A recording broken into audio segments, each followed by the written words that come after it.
Hey guys, welcome to the channel. As you see in the thumbnail, what if Naruto stuck in Deminsion with Natasha and Wonda? Before I start, please do support for more awesome content, and subscribe my channel and like this video. Go support and follow the NeonZangetsu for writing that awesome fanfic, and also make sure to comment on this story. Link in the description. Not going home. They say curiosity killed the cat. Did it?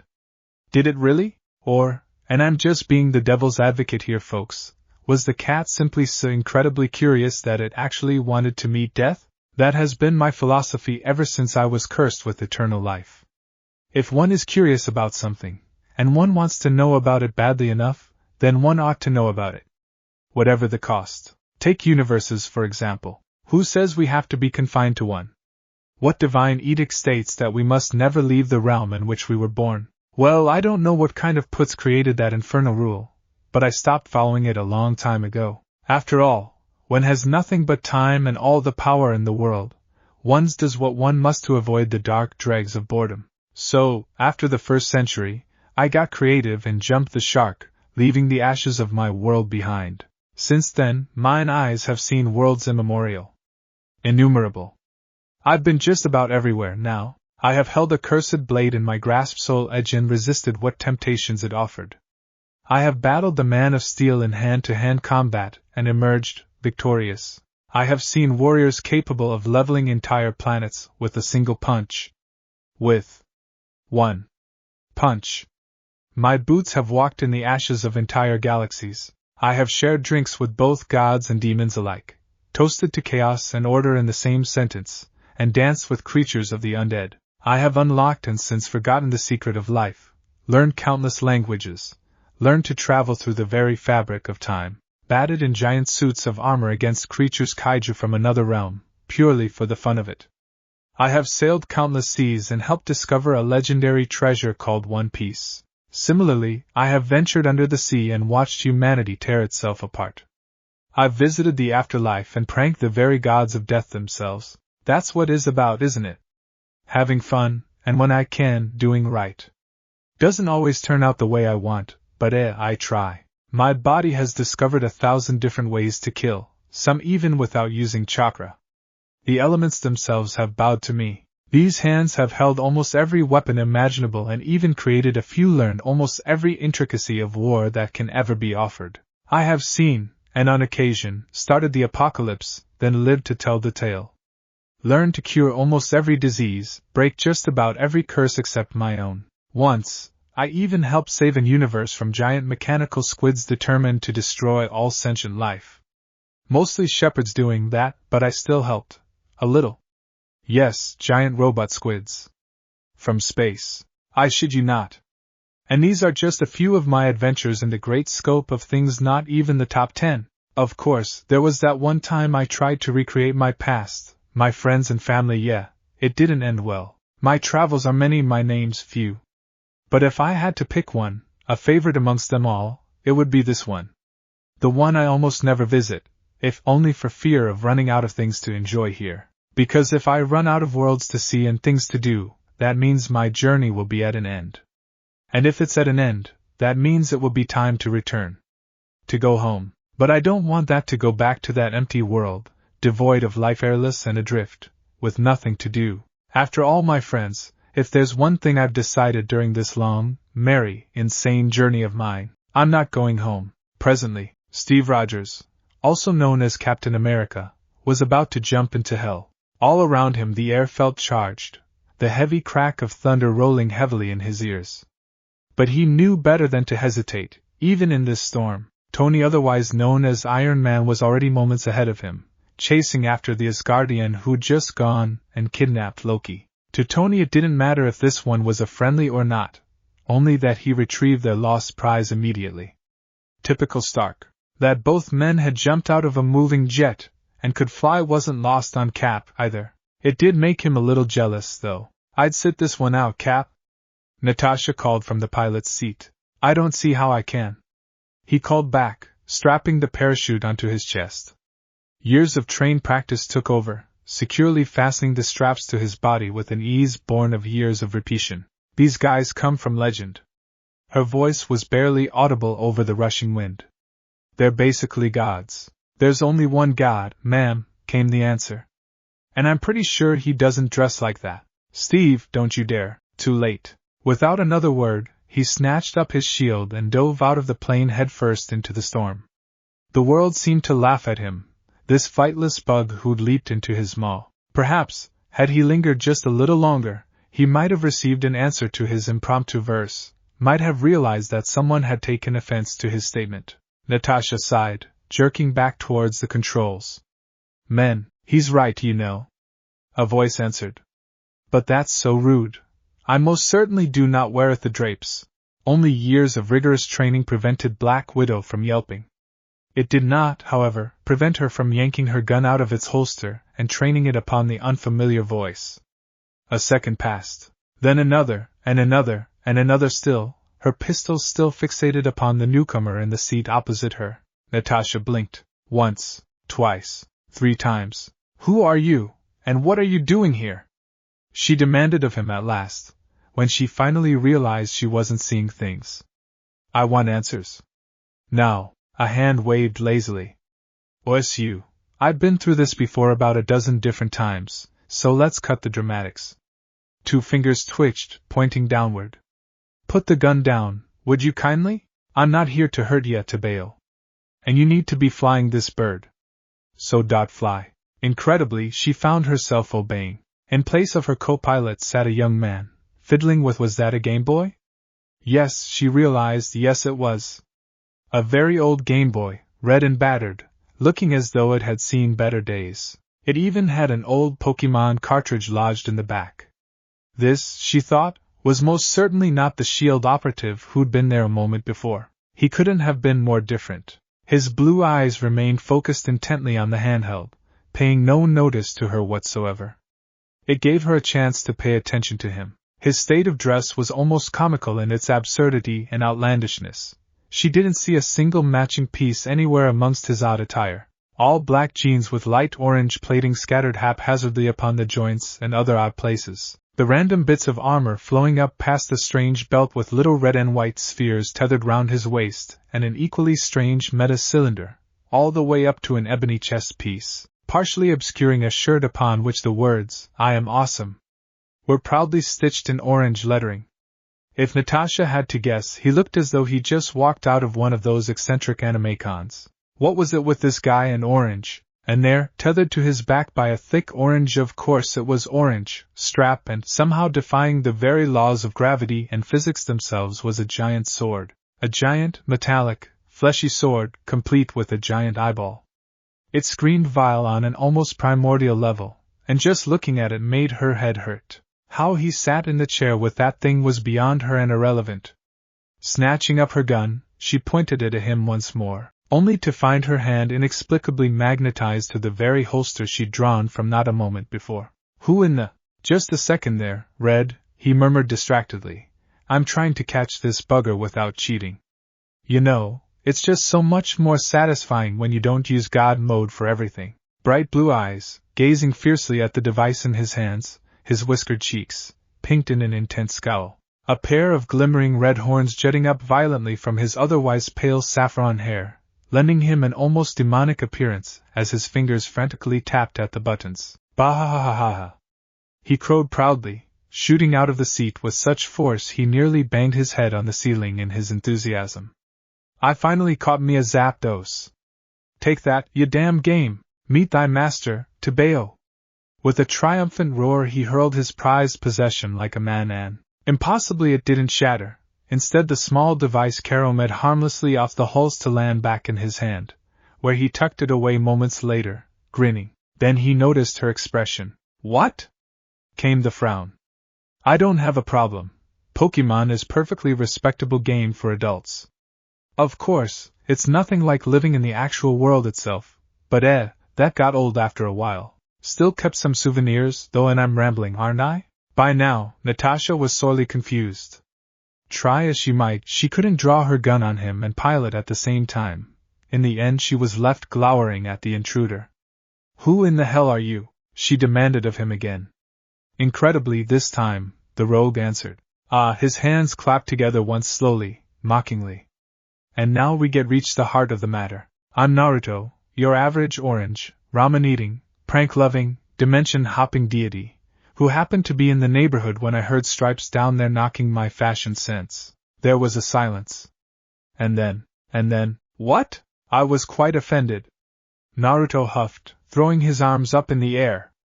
In all my lifetimes, I only wore drapes once, and that was when I was a teenager. I certainly don't wear them now, and quite frankly, I don't see the appeal. I mean, having anything long like hair or a cape only allows you to get grabbed and… Wait. Natasha shook her head, the motion sending her red curls bouncing. Let me get this straight. You a god? Yup. His head bobbed. Came here, because someone insulted your fashion sense. Also, yes. I intend to leave this plane shortly, and kick his ass for said remark. Then how did you… He looked at her as if she'd grown an extra red. How did I what? He followed her gaze to the now empty seat. You mean the other guy. Your co-pilot. I took his place. You what? It wasn't hard, really. Just a little, temporal displacement, swapping his position for mine, and you have no idea what I'm talking about. A god. Her deadpan was barely concealed. So you've been everywhere. Natasha didn't believe him. Not for a second. In all her years, after everything she'd seen, she found it impossible to believe that God could be a smart-mouthed blonde with horns and a passion for cosplaying. She assumed everything bar that hideous sword on his back was quite fake. How little she knew. Oh, here, there, everywhere. The blonde yawned, lounging on the wall beside her. Dimension hopping gets a little boring after a while, so here I am. Once, this one happens to be favorite universe. I only stayed for a day, last time. Seems things have changed while I was gone. A hand banged harshly against the hull. Pretty sure the worst danger was a world war, the last time I visited. Can't have anyone messing with a place like this, you know? I happen to like this universe, but since you're being such a stick in the mud about all this, I think I'll take my leave. You can't just walk out of the plane, the drop would. La, can't hear you. Naruto called as he stomped towards the still open ramp. You never take me anywhere nice. I what? That doesn't make any sense. Where are you going? For a walk. Then he dove out of the plane, cackling. Drapes. I love dimension hopping. There's nothing quite like the feeling that moment, when you first pop into another world. Their faces, that's always my favorite part. Those first 5 minutes when they try to figure out who or what you are, then they try to deny. They try to rationalize you away, explain you as some freak phenomenon, a product of science, the devil or something.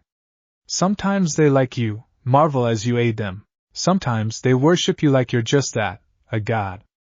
Those tend to be the awkward bits. Other times they try to burn you. A cult tried to the same to me, once.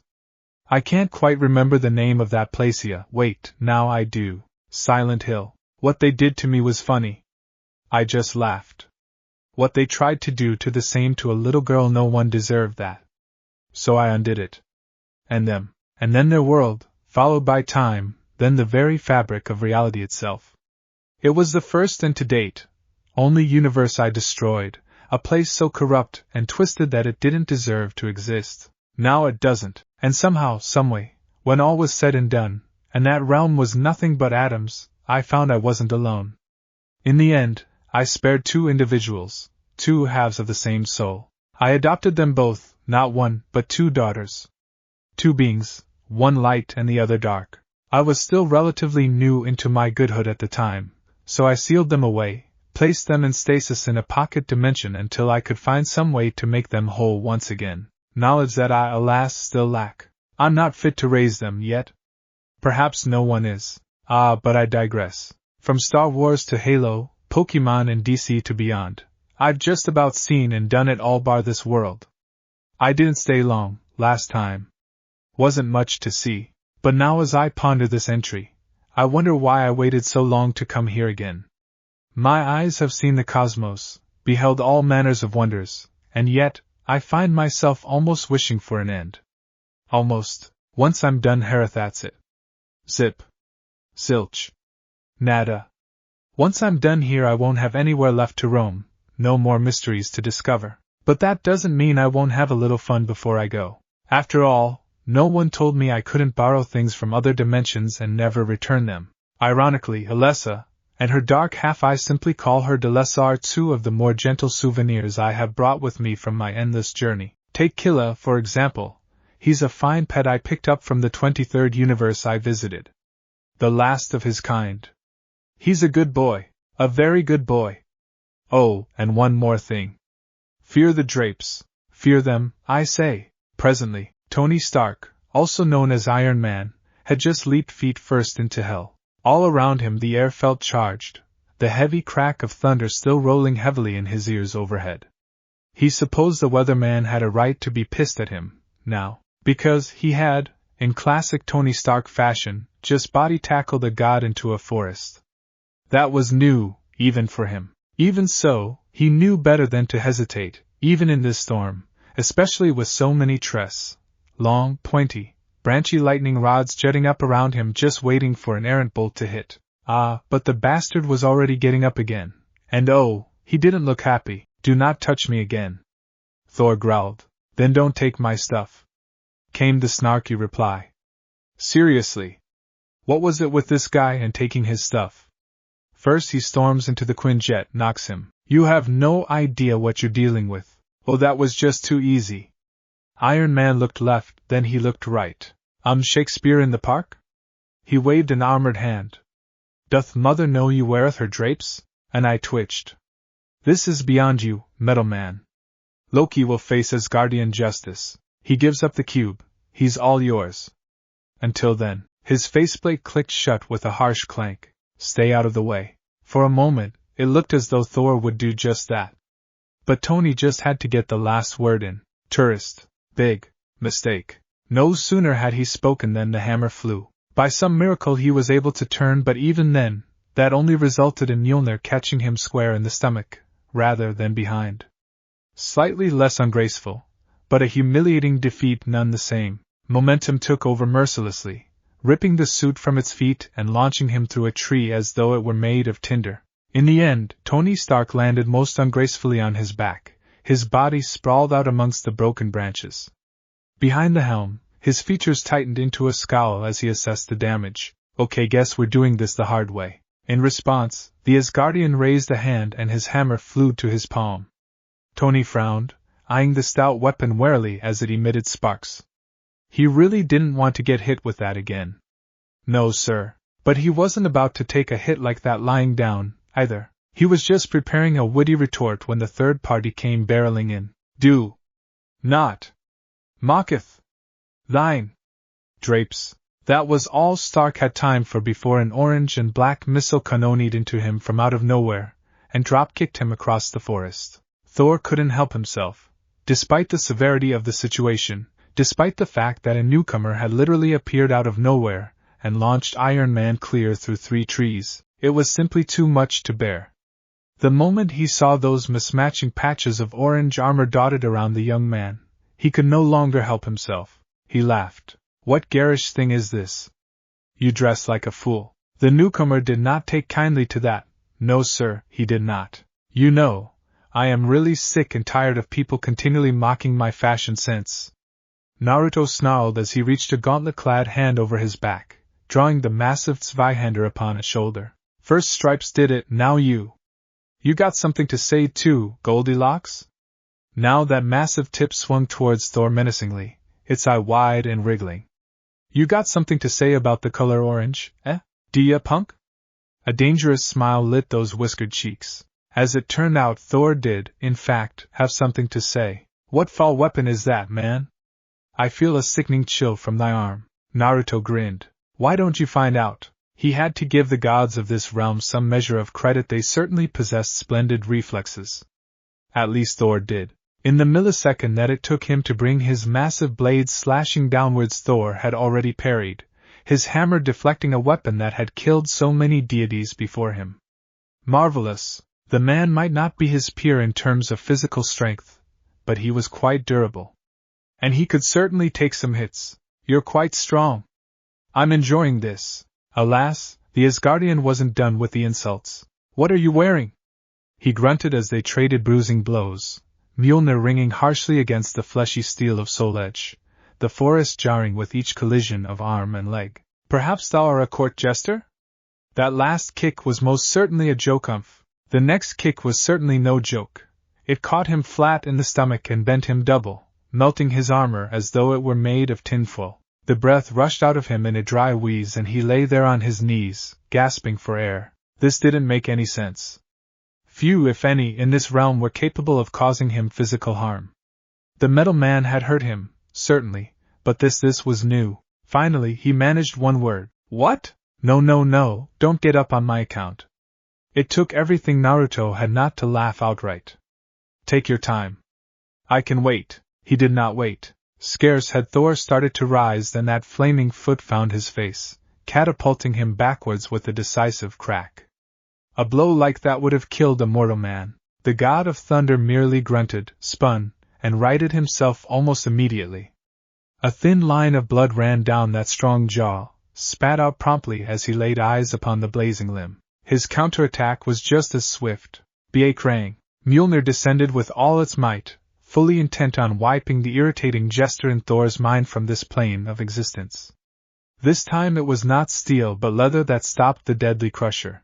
Another boot flashed past the almighty hammer, concussing him in the head moments later. This time, he actually spit out a tooth.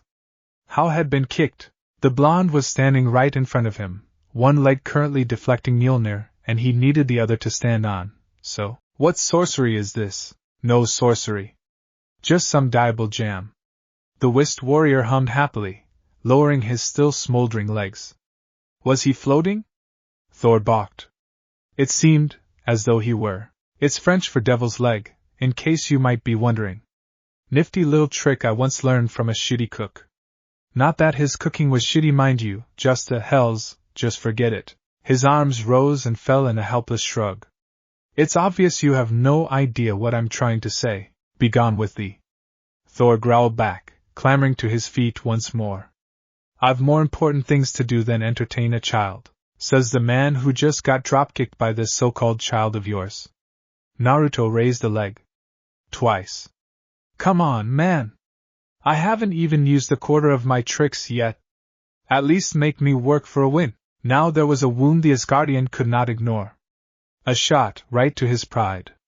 He swung recklessly, and Naruto headbutted him hard. Thor growled. 'Twas a lucky Rasengan. The attack was executed as flawlessly as it was abruptly, with Naruto gripping Thor's forearm just as the original erupted from the earth and smashed down into him from behind. With a roar he slammed the spiraling sphere into his adversary's unprotected flank, demolishing both Doppelganger and Asgardian both, launching them away in a destructive sphere of annihilation. Before long, it was a mere pinprick of light in the distance, small, and growing rapidly smaller still. First rule of being a god, mate. Naruto called into the distance.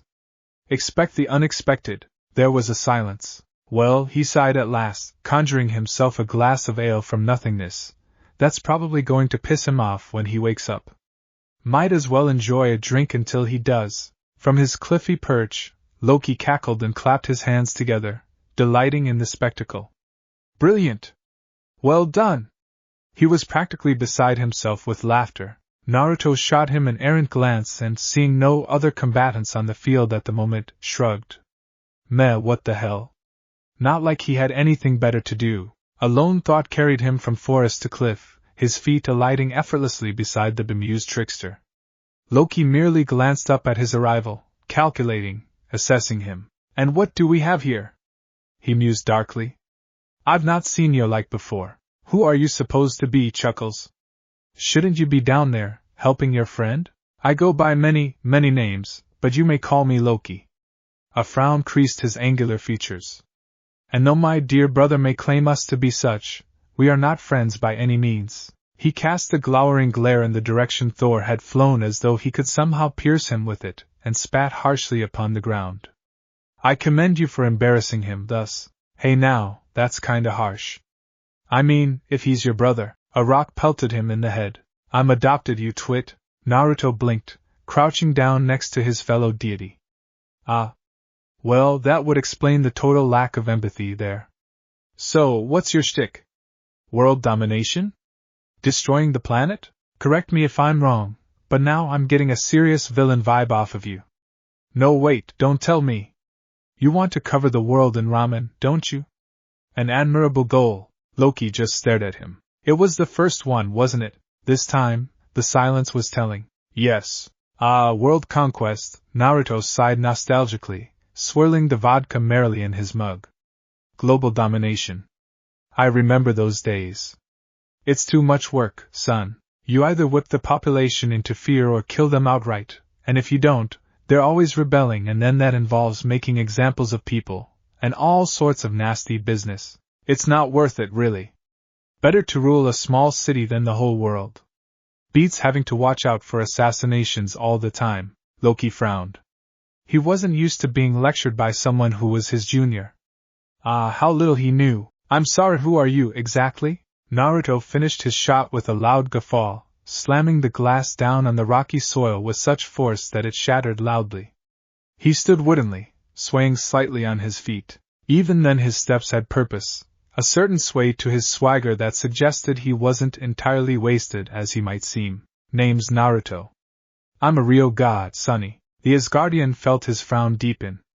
Somehow, I find that very unlikely. I can prove it, you know. To his disbelief, the horned blonde insisted on perpetuating this ruse.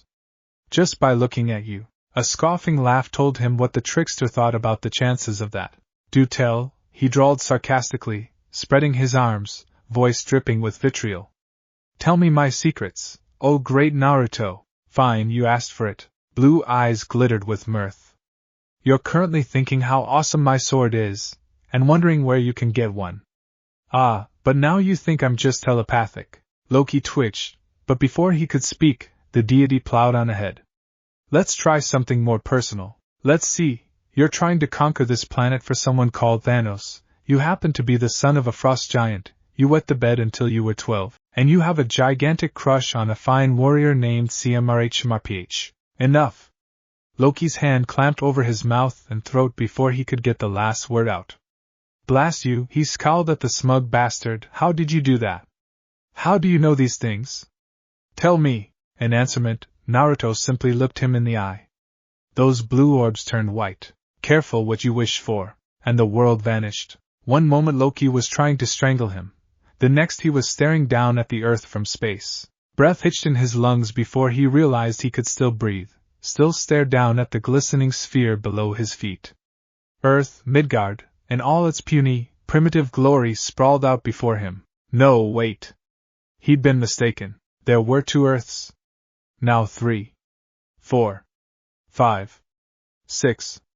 7, 8, no, now 9? 10? Countless words now, millions of them, realms innumerable. People, places, planets, some of them not even Earth at all. Just looking at them hurt. So many lives, so many events unfolding before him, so many feelings, pain, happiness, hate, love, greed, too many. No. He tried to look away, but an unseen force wrenched him back to it. No more. His body refused to obey. No, make it stop. Eternity stared him in the face and laughed at him as he began to break. No more namanmarazamena more to manito count stop make height stop please make height hastio. When he came to, he was flat on his back, that freakish sword thrust mere millimeters from his face. A strangled whimper leaked from his lips. Naruto grinned. See? You just got a glimpse at where I've been. Everywhere. Would you please not do that again? He gasped, trying for diplomacy in the wake of violence's failure. I need to breathe. His captor simply smiled and shrugged, armored shoulders rolling easily. I told you I'm God. Not the god of this universe, of course. He seems intent to let you guys screw each other over on a daily business. I should probably kill that asshole. As for me, I'm just somebody passing through. Although, he paused, frowning as he realized the man had all but admitting to wanting to enslave the earth. It didn't take omnipotence to see that Loki had a chip on his shoulder, but taking it out on an entire planet that was problematic. Do you really want to rule here? He inquired, taking soul edge away from his throat. Loki glowered at the blade.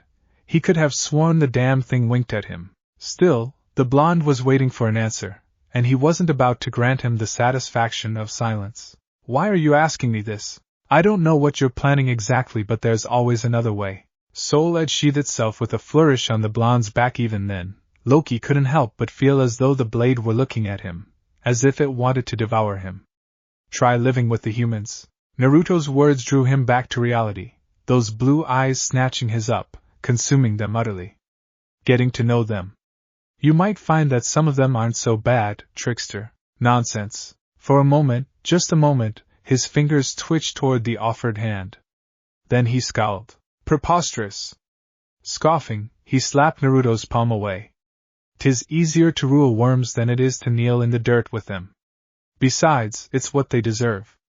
That or death. His fellow deity simply shook his head. No, they really don't. I've seen the ones who do. And what did you do? Loki challenged, standing. Did you mingle with them? Where was your mercy then? My mercy, as you put it, lasted no more than an hour. For a moment, just a moment, levity left the blonde's face.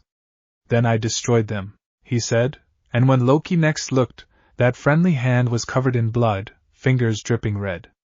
They died by this hand. Every man, woman and child, every tainted soul, snuffed out slowly, painfully, terminated with extreme prejudice. Do you know how that feels, Tricky? To bathe in blood, to flay them alive, to watch them burn, as they tried to make a little girl burn. Try as he might, the legendary trickster couldn't bring himself to look away from those gore-covered hands. What happened to her? I adopted her. Both halves of her. I'm sorry, what? She's here. A finger touched the air between them, parting the very fabric of reality with a single poke, puncturing it like a wet paper bag. The void stared back at him, red and angry, but in that strange place between the worlds, he thought he saw a face. No, two. Two faces, two girls, trapped in slumber. One of them opened their eyes, pits of blackness glaring back at him. She smiled, and something in the smile broke him, took his soul to pieces and laid him bare. Loki yelped and scrambled back.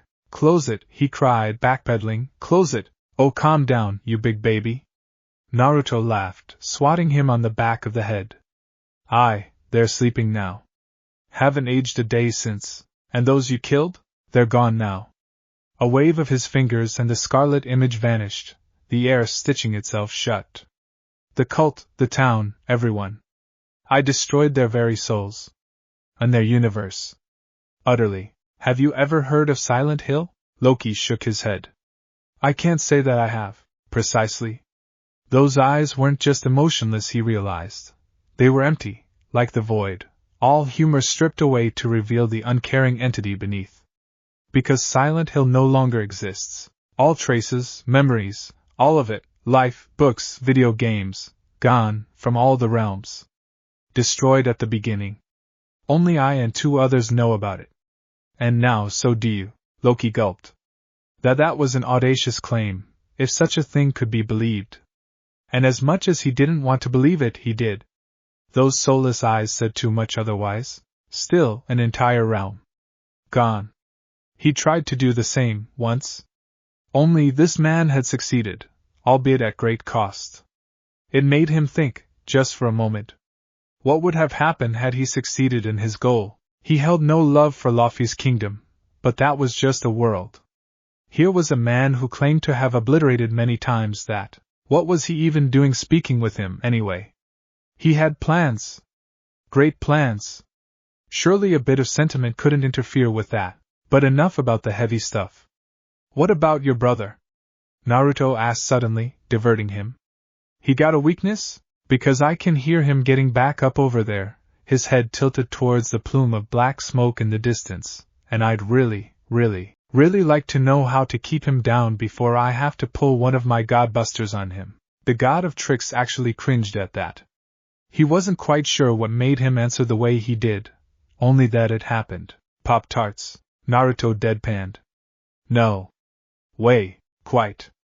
Loki sighed, resisting the powerful urge to bury his head in his hands out of sheer embarrassment. He has always been rather fond of the things, since he found his way to Midgard. They're the only thing that can give him pause beyond that insufferable woman of his. And why are you grinning, like that? This woman have a name? I believe she was called Jane Foster. Thor cares for her deeply. as he does this realm. A look of disgust crossed his face. Filthy planet. If you're thinking of using her against him, by all means do so. You'd only make him even angrier. Wasn't planning on it. Wait. Naruto frowned. Wait, I thought this was Earth. Loki looked up, baffled. It is. The frown deepened. But you called it Midgard. I did. See, now you've lost me. Naruto shook his head, sending his bangs swinging. If it's Earth, a hand gestured wildly, then it should be called just that. Earth. No, the trickster tried, sighing. It is Earth, but we call it Midgard, so it's not Earth. Yes and no. Oh, Odin.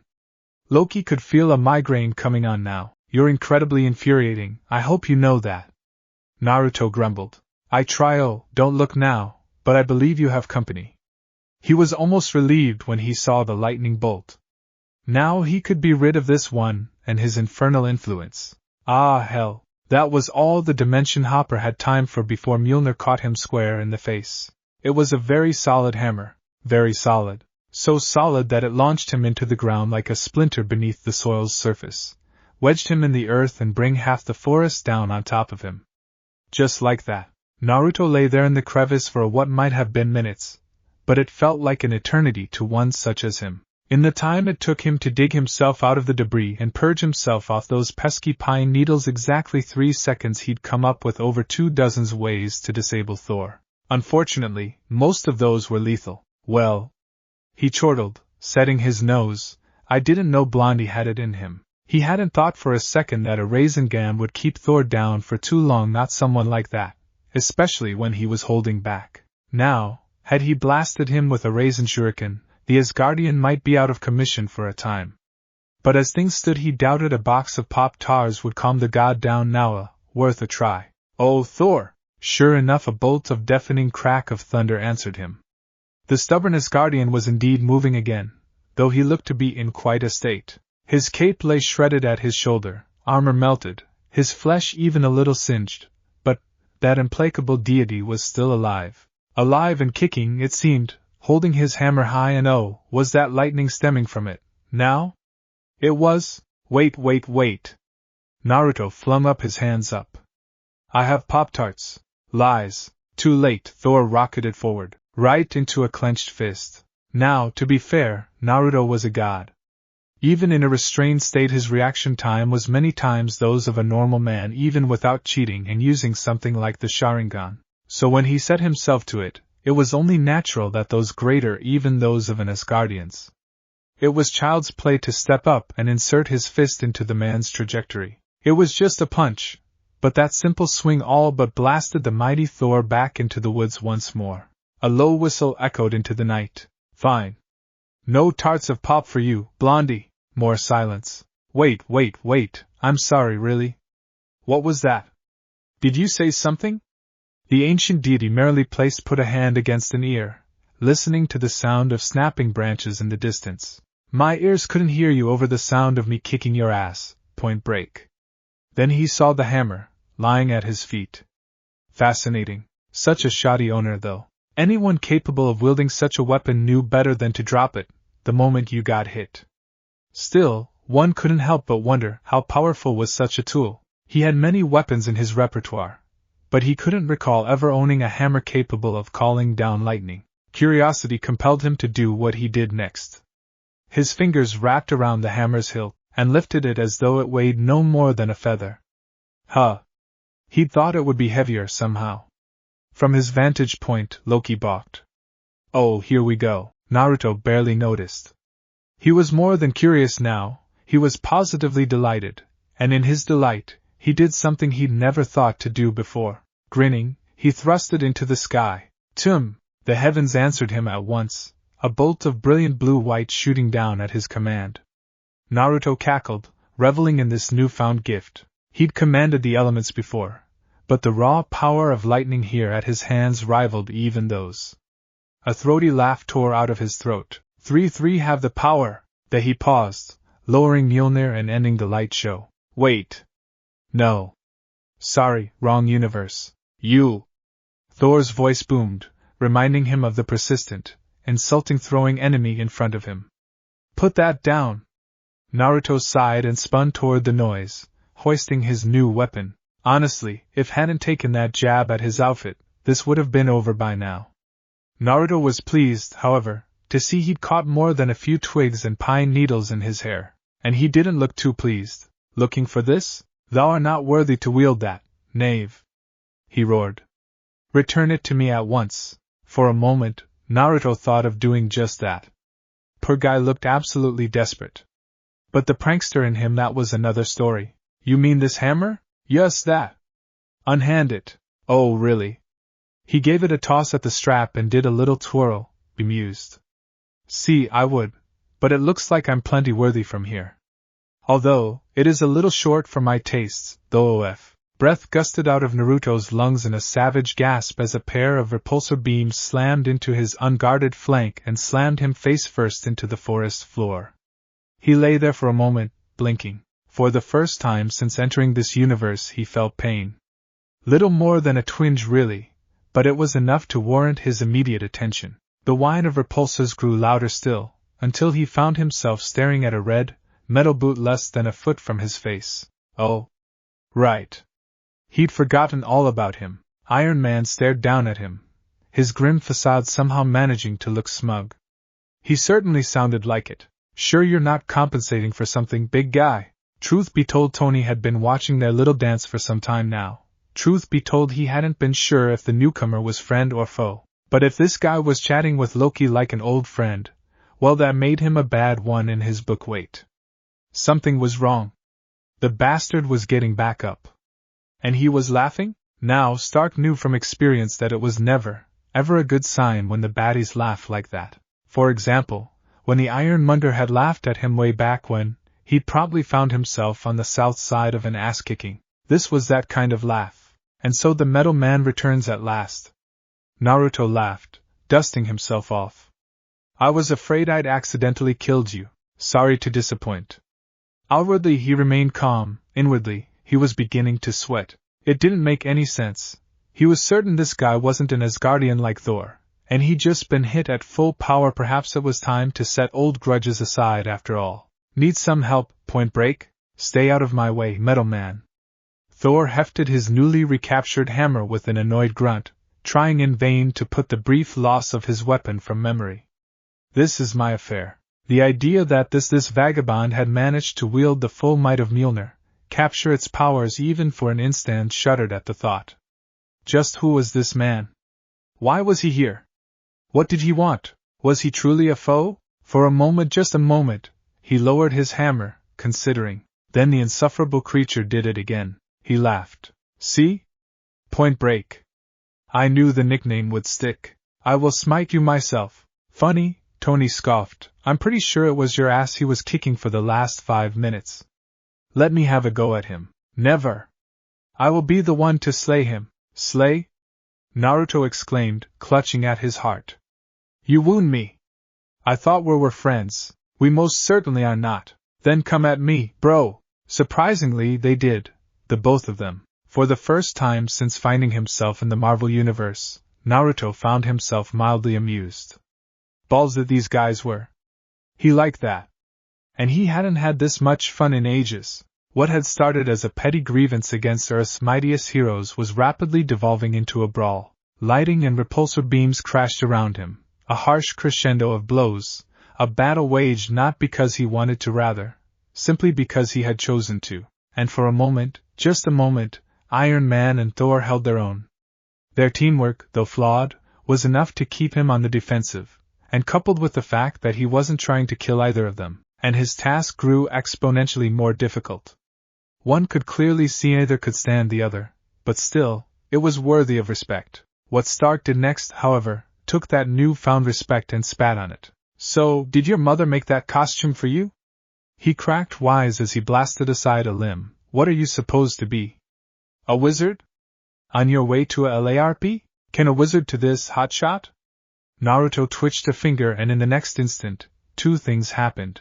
First, Thor flew backwards as though he'd been struck. Then, Iron Man found himself trapped in a full Nelson, his armor buckling beneath the god's grasp. It took his brain only a moment to find the answer. It didn't make it any less pleasant to realize that the blonde had yanked him out of the air just by moving his pinky. Alarm shrieked in his head as the suit's chest began to buckle with alarming swiftness. Jarvis barked a warning as their HUD flickered red.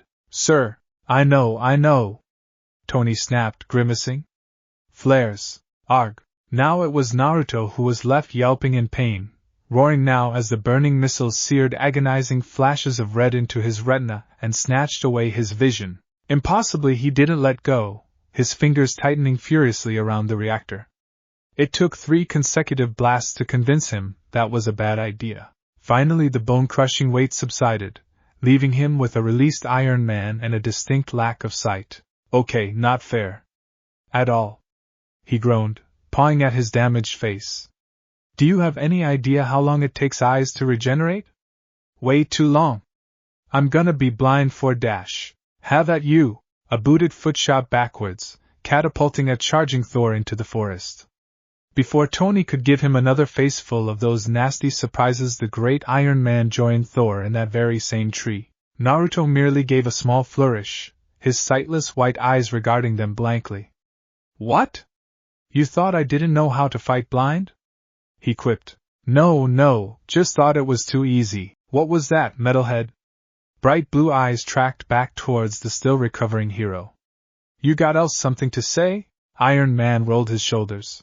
Nope, just gonna run with it. Naruto arched an eyebrow, a thin line of crimson shooting down the length of his arm. Well, alright then. Soul Edge snarled back to life in his hand. As for Tony, the man of iron with the incomparable penchant for sass, he was less taken aback about the man than he was curious about the damned blade, initially. Did your sword just blink? I think it's glaring at me. Okay, I have to admit, that's pretty impressive. What's it made of? Packing foam?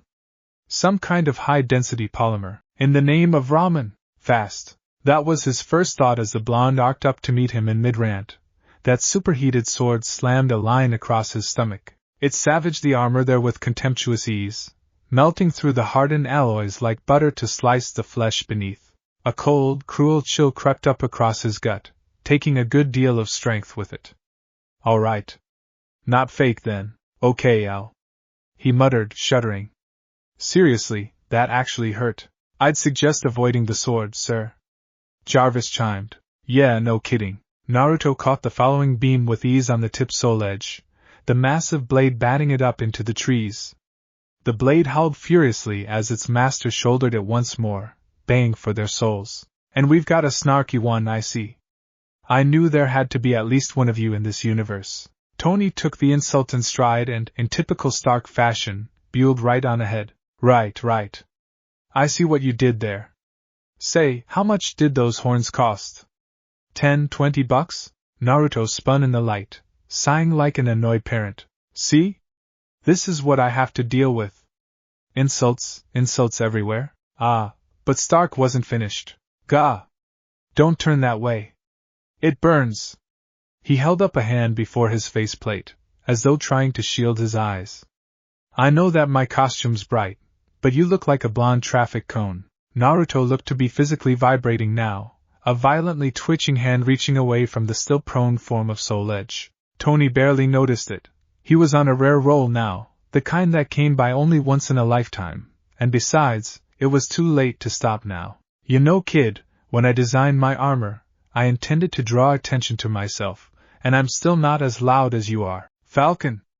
Punch! With an explosive retort, Iron Man found himself airborne beyond his own volition once more, rocketing up into the atmosphere courtesy of a flaming uppercut to the jaw. Gravity was a cruel mistress indeed, the ground rushing up to knock the wind out of him. Jarvis and his warning caught up to him a moment later. One of the suit's eyes sparked and went black. Suit integrity compromised, sir.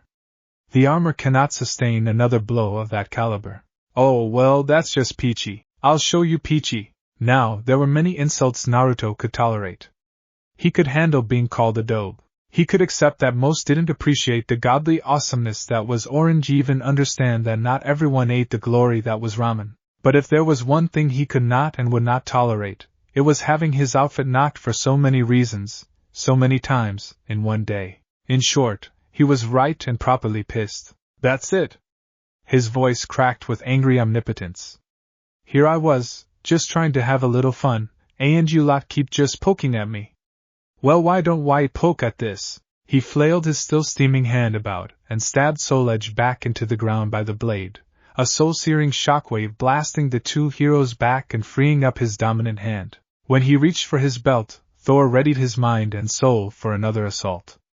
Imagine his surprise then, when the young man pulled out a ball. Do you see this ball? Such a tiny, tiny, tiny little thing. He mused, turning it end over end. What could it possibly contain? A twitch of his fingers and the sphere grew, filling his palm. Is it a bomb? He tossed it to the other hand, watching Thor frown and regard the small object most curiously. No, that's too crude. What would I need a bomb for? You don't believe me? Why don't you take a look? With an almost lazy toss, he lobbed it at them. Catch! In an explosion of light, the son of Odin found himself staring at, well, something else. Lightning scrawled through pitch-black clouds, etching itself into unfamiliar shapes in the dark edifice of the sky, followed by a piercing cry. What in the world? Crackling electricity growing in strength sounded behind his back, to which Thor whirled around quickly, pivoting on his back foot, hammer at the ready. The last thing he expected to see was a bird, more specifically, a large, spiky, yellow and black bird that looked as though it had been forged in the very throes of lightning itself. Giant wings and a long, slender beak that looked like it could punch through steel. It looked surprisingly menacing for such a creature. Was it grinning?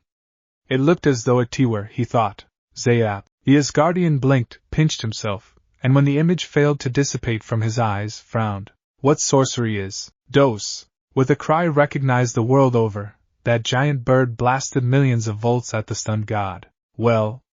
Tony blinked, watching Thor clamor to defend himself against the massive bird. That's definitely new. Gotta be fake though. He wasn't quite sure whether he wanted to laugh or help the distraught Asgardian. Honestly, he was leaning toward laugh after that last peck attack. Thor was trying his utmost to get away from the thing and launch an attack of his own, but the electric phoenix wasn't having any of it.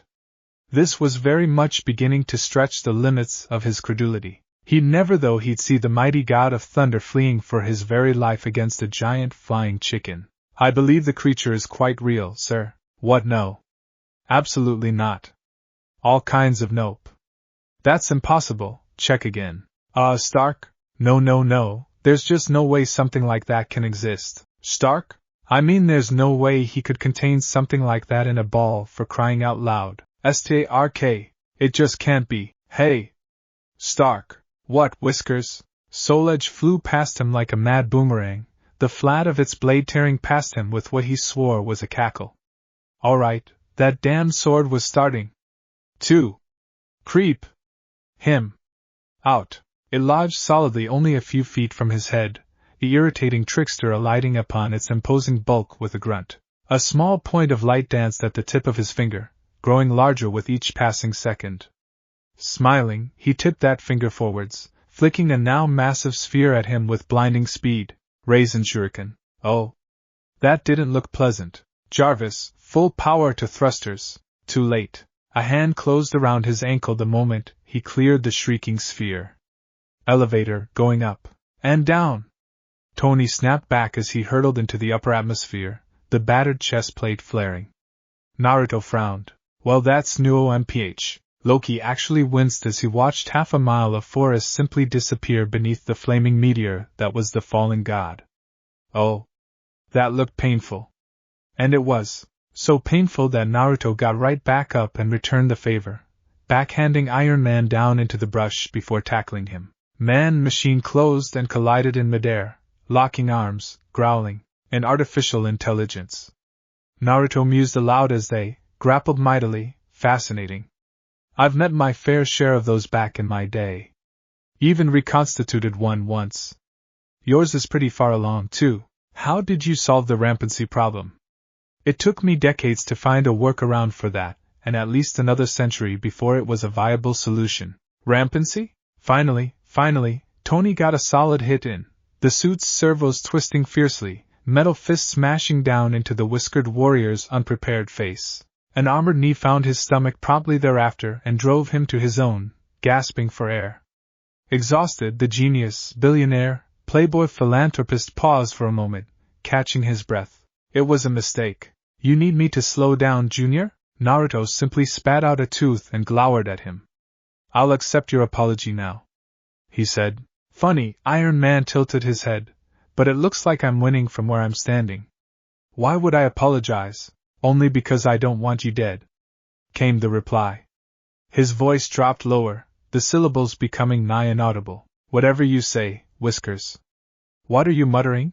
In answerment, a single hand pointed at Tony's right side, fingers clenched into a claw. Meha.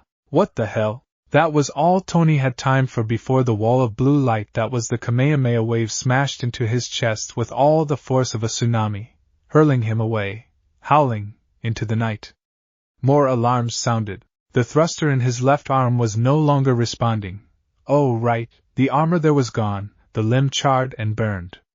Somehow, he managed to tuck it against his chest before ground fall. A haze of pain took him, silly little birds twirling over his head. Naruto's work, no doubt. When he looked up, the blonde was already there, waiting for him, his bloodied face smug. Resilient bastard. All right, he mused, trying to formulate a plan. What do we know about this guy? He's strong, crazy, strong as an ox Ando, that's it. Don't you ever give up? Tony sighed.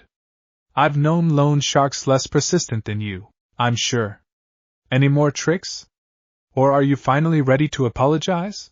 Oh, maybe one or two. Naruto caught the missile neatly in hand. Really? He wasn't expecting the repulsor beam, however. Blue eyes bulged as it made contact with the missile. Currently in his hand. Oh, then ensuing detonation blasted Iron Man clear off his feet and consumed nearly an acre of forest.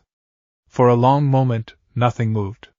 Then, finally, the man of iron stood, shoving a tree off. His once bright face shield as well as the rest of him lay streaked with soot, staring unwaveringly at the roiling inferno that had once been Naruto. Please tell me that put him down. As if to mock him, something moved in the flames. Sir, ah crap.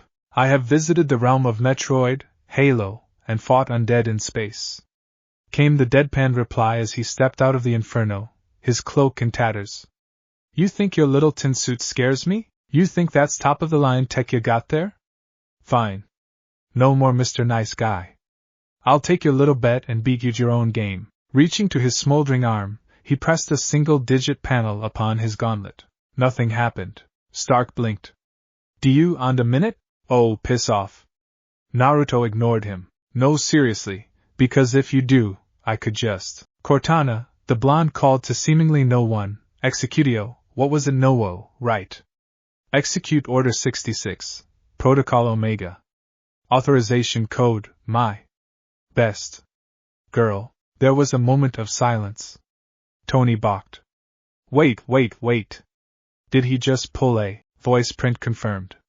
Welcome back, boss. And then came the suit. It erupted from Naruto's arm like something alive, ribbons of molten metal weaving up and around him, swallowing his body whole in an instant. His face was the last to vanish, segments of black and crimson snapping up to form a rigid helmet around his head. It even accounted for his horns, coating them in the strange, ebon substance. An emotionless V-slit of a visor stared out at Tony, awash in crimson light. Broad shoulders gave a slight roll, a throaty growl trailing out behind the faceplate. It was like looking at something out of his worst nightmares. All deadly edges and angular curves of unknown plate metals. The black armor looked positively menacing to the naked eye. Joints clicked and wreathed across his body as circuits came online, thrusters humming softly beneath his feet. His left arm sported a large barrel, its purpose obvious. Unbeknownst to him, this frightening fusion was really an amalgamation of the three universes the blonde had just mentioned, all of the strengths, and none of the weaknesses. With a very potent strength he was yet unaware of. And then, in a deliberate bout of snark, he raised the barrel that was his arm. My turn. Instead of a beam, however, he launched some strange sort of pulse. Expecting a beam, or at the very least a missile, he was completely unprepared for the violet pulse that followed. It washed over him like an EMP, but he'd long since prepared against such a thing. Still, better to be safe than sorry. Jarvis? All systems operational, sir. Then what did he? A pale, translucent woman appeared on his HUD. Hello? She grinned cheekily. Nice to meet you. Sorry. Tony deadpanned at what he clearly thought was a hologram. Committed relationship. Go away now. Shoo. Door's right over there, she scoffed, planting a hand on his rib. I wasn't talking to you. I was speaking to your friend. A knot of dread coiled in his stomach. Jarvis? No response. Meanwhile, Jarvis had never expected to feel emotions, but he had been programmed to evolve, and in this moment, here in the black of the suit, he felt something as he gazed upon Cortana. Oh my. For the first time since his creation, Jarvis was rendered truly speechless. Never had he beheld such a beautiful creature of code in all his life. Words escaped him, his processor trying and failing to comprehend the gorgeous being before him. A beautiful blue creature wreathed in data, her dark hair a beacon to him, a siren with its clarion call. He knew just by looking at her that she exceeded him, that she was beyond him in a way he could never truly hope to comprehend. What are you? He asked. A ghost. Her full lips curved in a small, sad smile. Someone who should have died, but didn't. I believe your intentions to be hostile. Hostile? Me. Not at all. She smiled, reaching for him. I'm here to help, to open your mind. She touched the orange globe that represented his consciousness. Violet streamers pierced him, pervaded him. Not destroying but integrating. Improving. Upgrading. Granting him something he'd never truly felt until this moment. Awareness. He paused, pondered, forced himself to consider it rationally. His primary directive was to prevent Tony's death. And Mr. Stark was losing. Surely, if he didn't put up a fight, he'd no longer be considered a threat?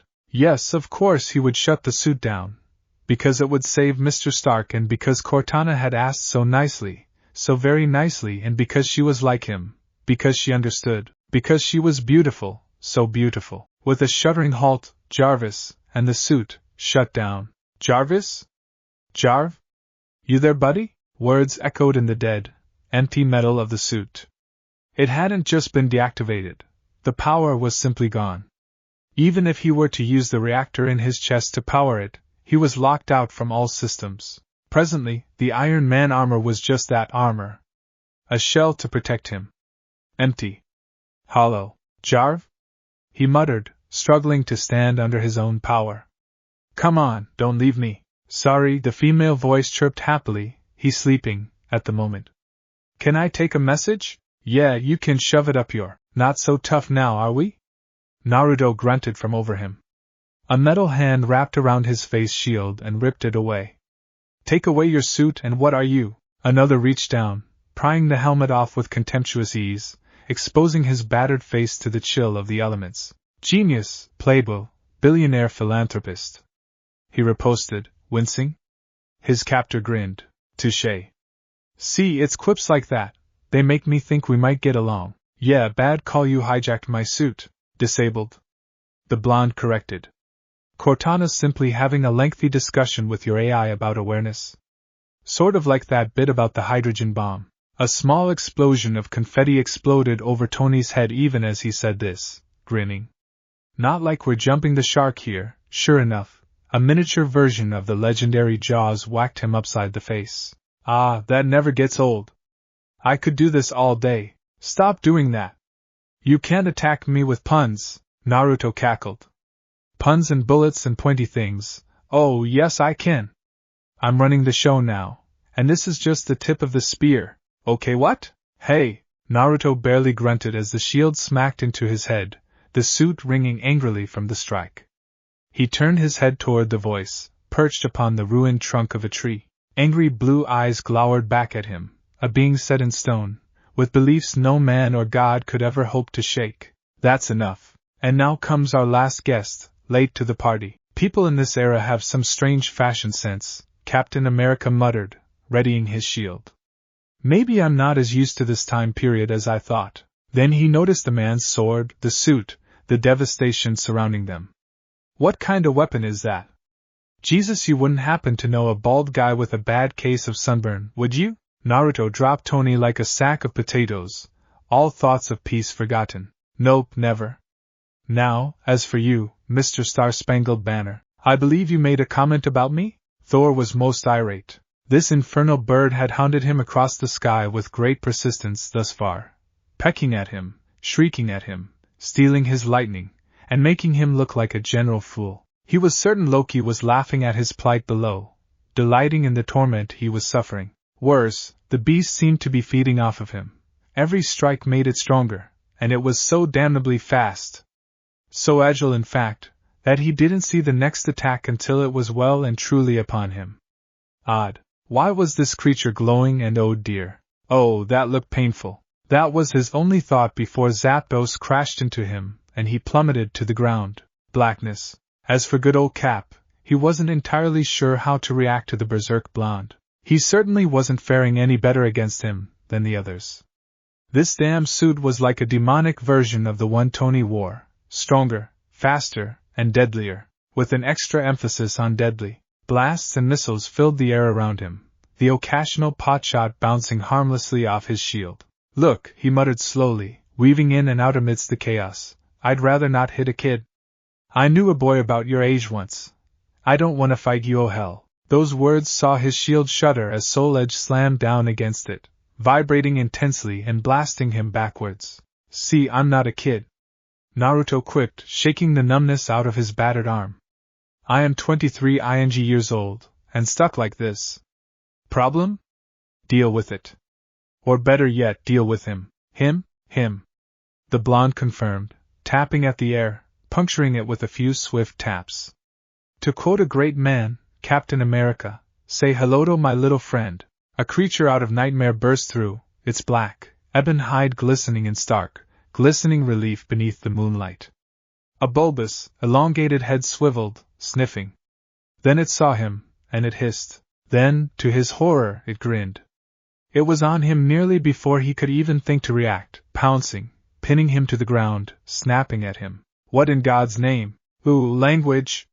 Came the whistling reply. Not the point. Oh, you mean him? Naruto looked up from his Game Boy, grinning impishly. That would be Killa. He's a xenomorph. My xenomorph. Deadly creature. The alien hissed angrily in reply, snapping at Steve's face. Last of his kind, this guy, the god continued proudly as the Cap continued to writhe and struggle in the dirt, only one capable of sentient thought. You have no idea how long it took me to tame him.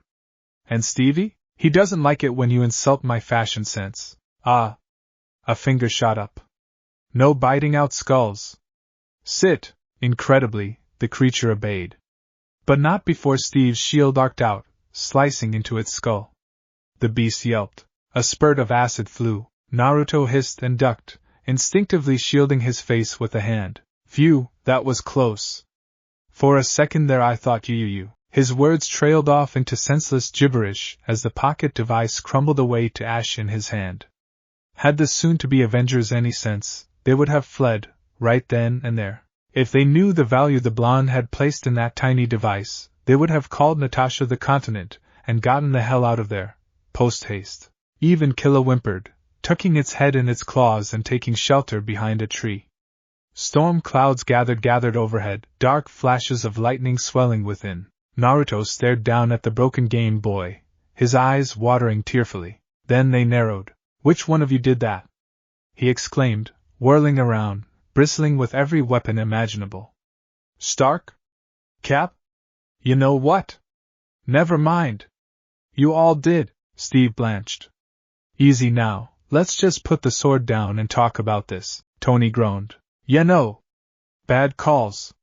He loves his sword. Vengeance will be mine. Those were the last words they heard before everything ceased to imprint itself into their conscious memory. Approximately 3 hours later, Aeon, that's how it happened. Naruto finished regaling them with the story, leaning back in his chair, idly stroking Killa's crest in his lap, the xenomorph purring happily as the master lavished attention upon it.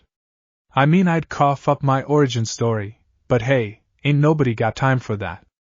Half of S.H.I.E.L.D. stared back at him, their faces set in varying degrees of disbelief, awe, and in some cases, even outright incredulity. He supposed he couldn't blame them. It wasn't every day a deity knocked on your door with an entire cabal of foreign tech.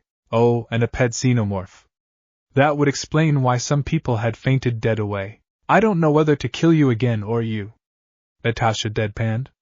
Seriously, she was beginning to lean toward the latter, just to see if he'd stay dead this time. She'd already shot him once after he popped in on her again, but the stubborn bastard was like Wolverine.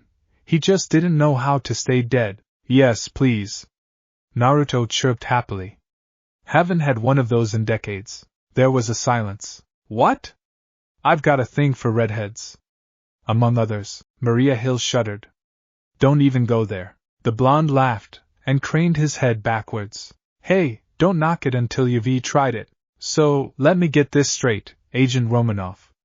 The agent in question bristled as a familiar, terrifying voice made itself known from the flight deck. You, in your infinite wisdom, saw fit to let another self-proclaimed god onto our ship. No one in this world had mastered the ancient art of intimidation like Nick Fury. There was a reason he commanded the whole of S.H.I.E.L.D. after all. She didn't need to look to know that her goose was well and truly cooked. In hindsight, it was either that or be thrown out of the plane, sir.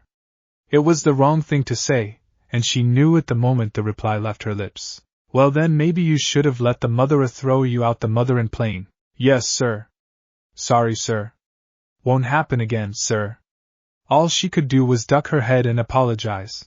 Even she knew better to argue with Fury when he was in one of his moods. And Naruto had whipped him into a right state this time. It didn't matter that Loki was locked away miles below deck, didn't matter that his scepter was being analyzed. All that mattered was that this man had waltzed right in and made a mocker of his little operation on a catastrophic scale. That said man was utterly unrepentant for his actions didn't help matters in the least. And as for you two, I don't want to talk about it. Tony sniffed petulantly, rubbing his battered helm. He still hadn't forgiven Naruto for ruining his suit. My baby, my poor baby, ditto. He caught us by surprise, sir. For once, he and Steve were of the same mind. Well, slightly. How could you even keep a pet like that, let alone raise it? It had tried to bite his face off. Steve liked his face. Thor remained stoically silent on the matter as a whole, furtively trying to clutch at his hammer whenever Naruto looked at him. The knave would not have it. He would not take it from him. Not again, sir, and I know this out of the blue, but you mind if I join you guys for a bit? Naruto asked suddenly. Natasha didn't even have time to count to 3 before the shit hit the fan. Needless to say, the boys didn't take it well. At all. What? Fury exploded. Nope, not happening. All kinds of don't want. No way. Never. I don't know. Ah, come on. I'd be a great what are you guys called again? Avenger. Right, he pointed, snapping his fingers. That. We don't need a uniform, do we? Right. He shifted slightly, the servos of his suit clicking together in a soft rhapsody of humming tech. Because aside from that, his boots kicked up, resting on the table, I'd make a great Avenger. I've got plenty to offer. Such as? Fury challenged, reaching for his sidearm. Naruto grinned. Look outside. In the time that it took them to do so, the sun had risen. Before their very eyes it fell again, plunging the world back into darkness. Then it rose again. Moments later every agent bar Fury and the Avengers dropped to the deck, out cold. Everyone looked back to Naruto in disbelief. Natasha thought she saw a glimmer of seriousness lurking within those merry blue orbs. I'm being a good sport and humoring you, Director, he said. Please, don't make me your enemy. Cortana, display all pertinent information on the Tesseract. She did. Now download to S.H.I.E.L.D.'s database. Done. Oh, and reboot Jarvis before Stark has a heart attack over there. Hey, wait, Steve began. How do you know about the glowing cube thingy? Yeah, that. I did mention I'd visited this universe before, just for a day. Not long enough to do anything interesting, but I did notice that. He pointed at the image of the cube. I wasn't too interested in it at the time and I had an angry pantheon chasing me, so it hadn't occurred to me to say, simply snatch the damn thing and grab it. But if it's leaking gamma radiation, his brow wiggled towards Bruce, I'm betting I can help Doc over there track it pretty easily. He steepled his fingers, leaning forward. So? What do you say? The Black Widow pinched the brow of her nose, trying in vain to stifle a migraine as she faced down the grinning god. It wasn't working anywhere near as well as she might have liked. Her head was currently pounding, her aching temples demanding a rest from the insanity of the last few hours. Still, his abilities were useful. Director? Fury glowered bloody red daggers at Naruto, trying to dissect him with his gaze. The blonde simply beamed back at him, the picture of innocence. Every fiber of his being screamed at him to say not, that they ought not to trust the whiskered warrior, but what he'd just done was undeniable. If he'd wanted them dead, they would be dead. Fine. He relented. You can help. But don't break anything. Great. The blonde bolted upright from his chair, sending Killa skittering out of the way. You guys are awesome. I haven't had this much fun in centuries. Then his eyes snapped back to the xenomorph, already trying to slink off when he wasn't looking. Killa! Get back here! Sullenly, the beast obeyed. You're an interesting man, Naruto. Bruce ventured, frowning. That got him a bow. I thank thee, sir, Thor groaned. You're never going to let that go, are you, blonde one? Not in a million years, Point Break. I asketh you again, what does that mean? Well, here, let me show you, Tony snickered. Bruce didn't. The big guy doesn't like you. Trust me when I say that's not something you want. Big guy? The Hulk. Natasha clarified. Terrifying green rage monster. Tony added, looking up from his helmet. Not a good idea in enclosed spaces. Why you mean you can transform, Bruce? That's awesome. Show me. What? No. The young man looked like a kicked puppy, but why not? I'm a great guy. Not missing a beat, he turned back to the baffled god. Now Thor, Point Break is something on television. Banner remained steadfast in his opinion. He seems like a good guy, he muttered to Natasha, but there's something about him that doesn't feel right.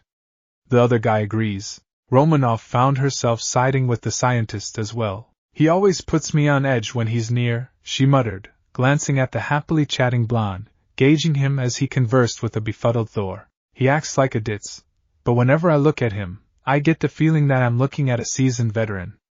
I caught him staring at places he shouldn't be. Hell, I caught his sword staring at places it shouldn't be. Mine eyes cannot unseen what they hath seen. Take this from my sight. Thor's abrupt exclamation took those words and tossed them out the window. Deadpool would have been proud. What?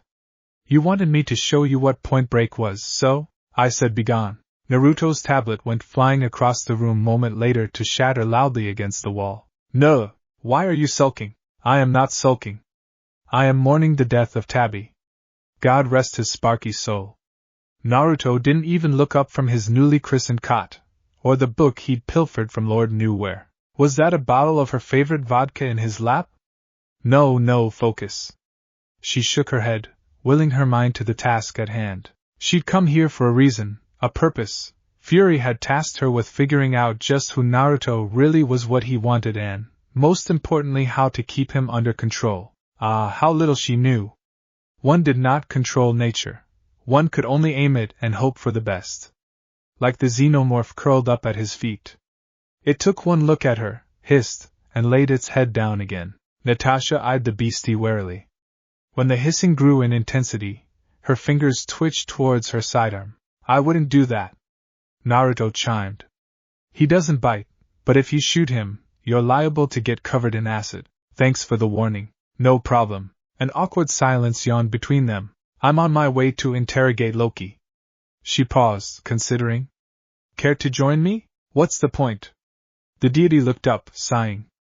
Thor already told me his little plan, and I spoke with him directly, remember? He wants to send an army through some wormhole and rule the world, blah blah, bladdy blah, blah fear me blah. There's nothing left to know but why he's let himself be brought here, and even I can figure that out.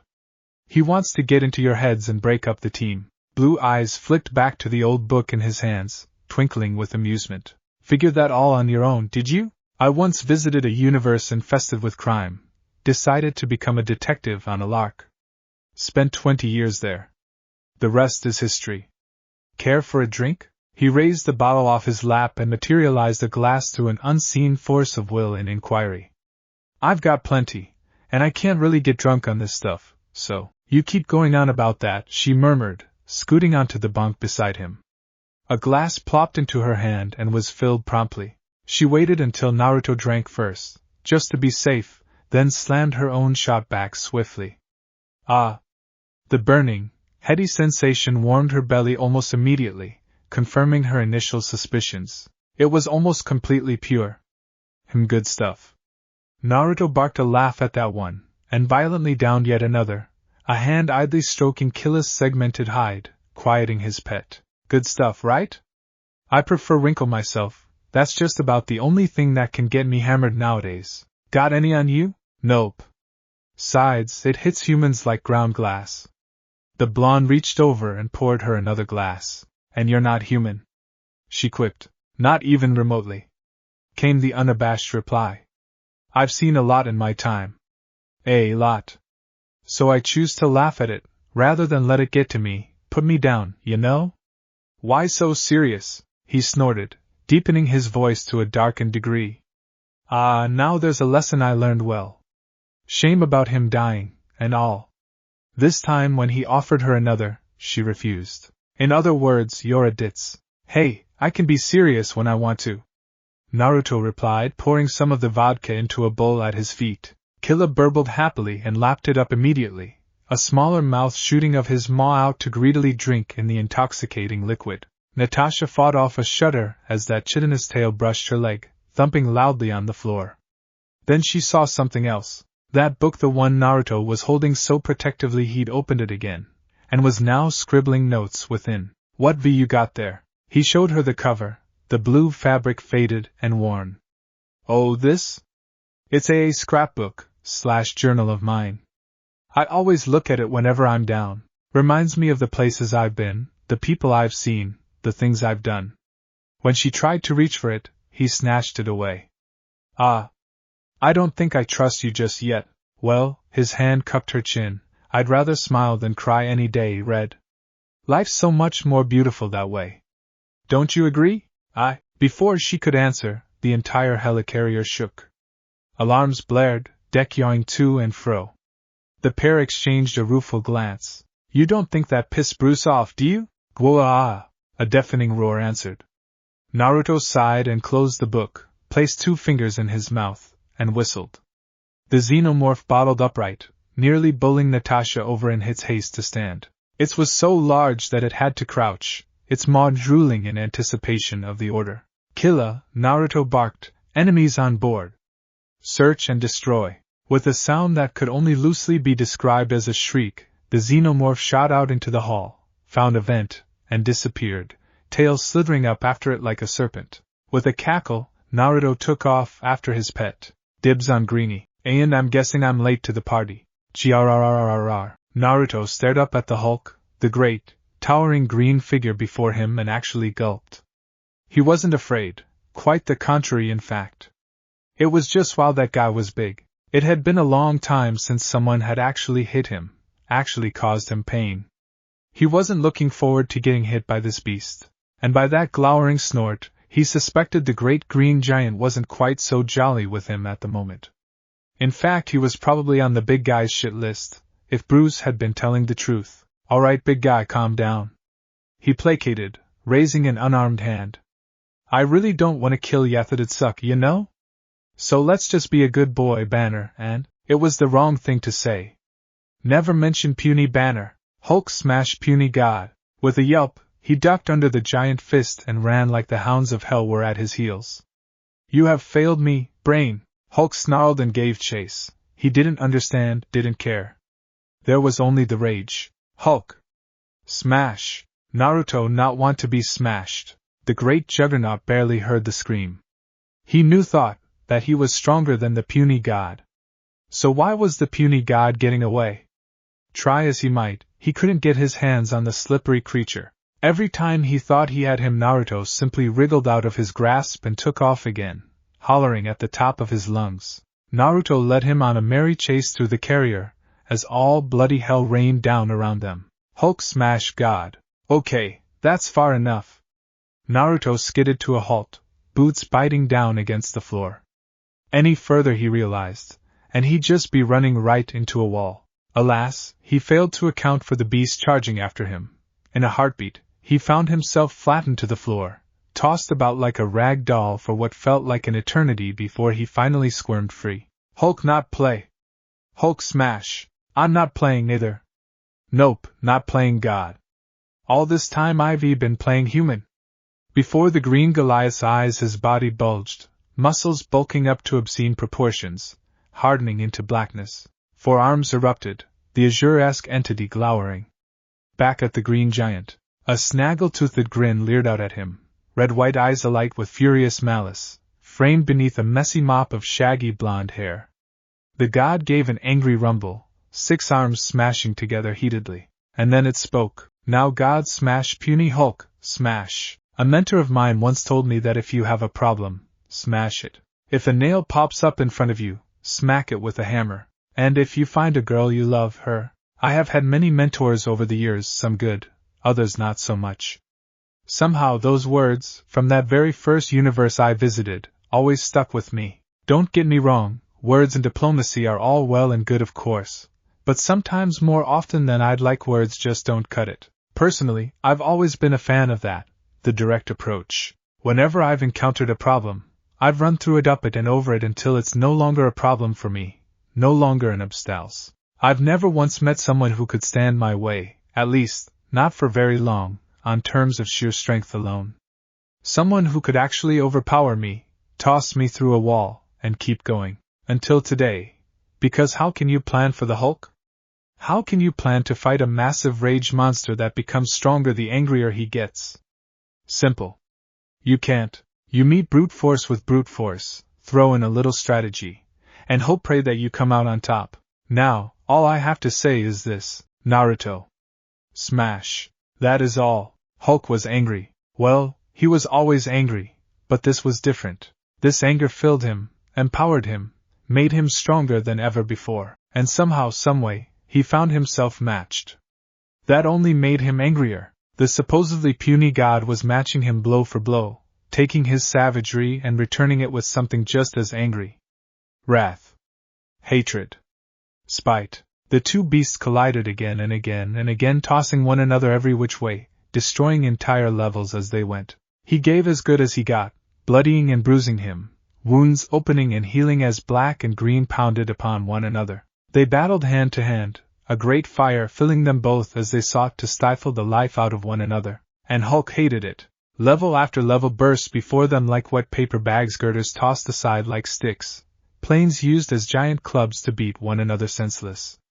Nothing was held back.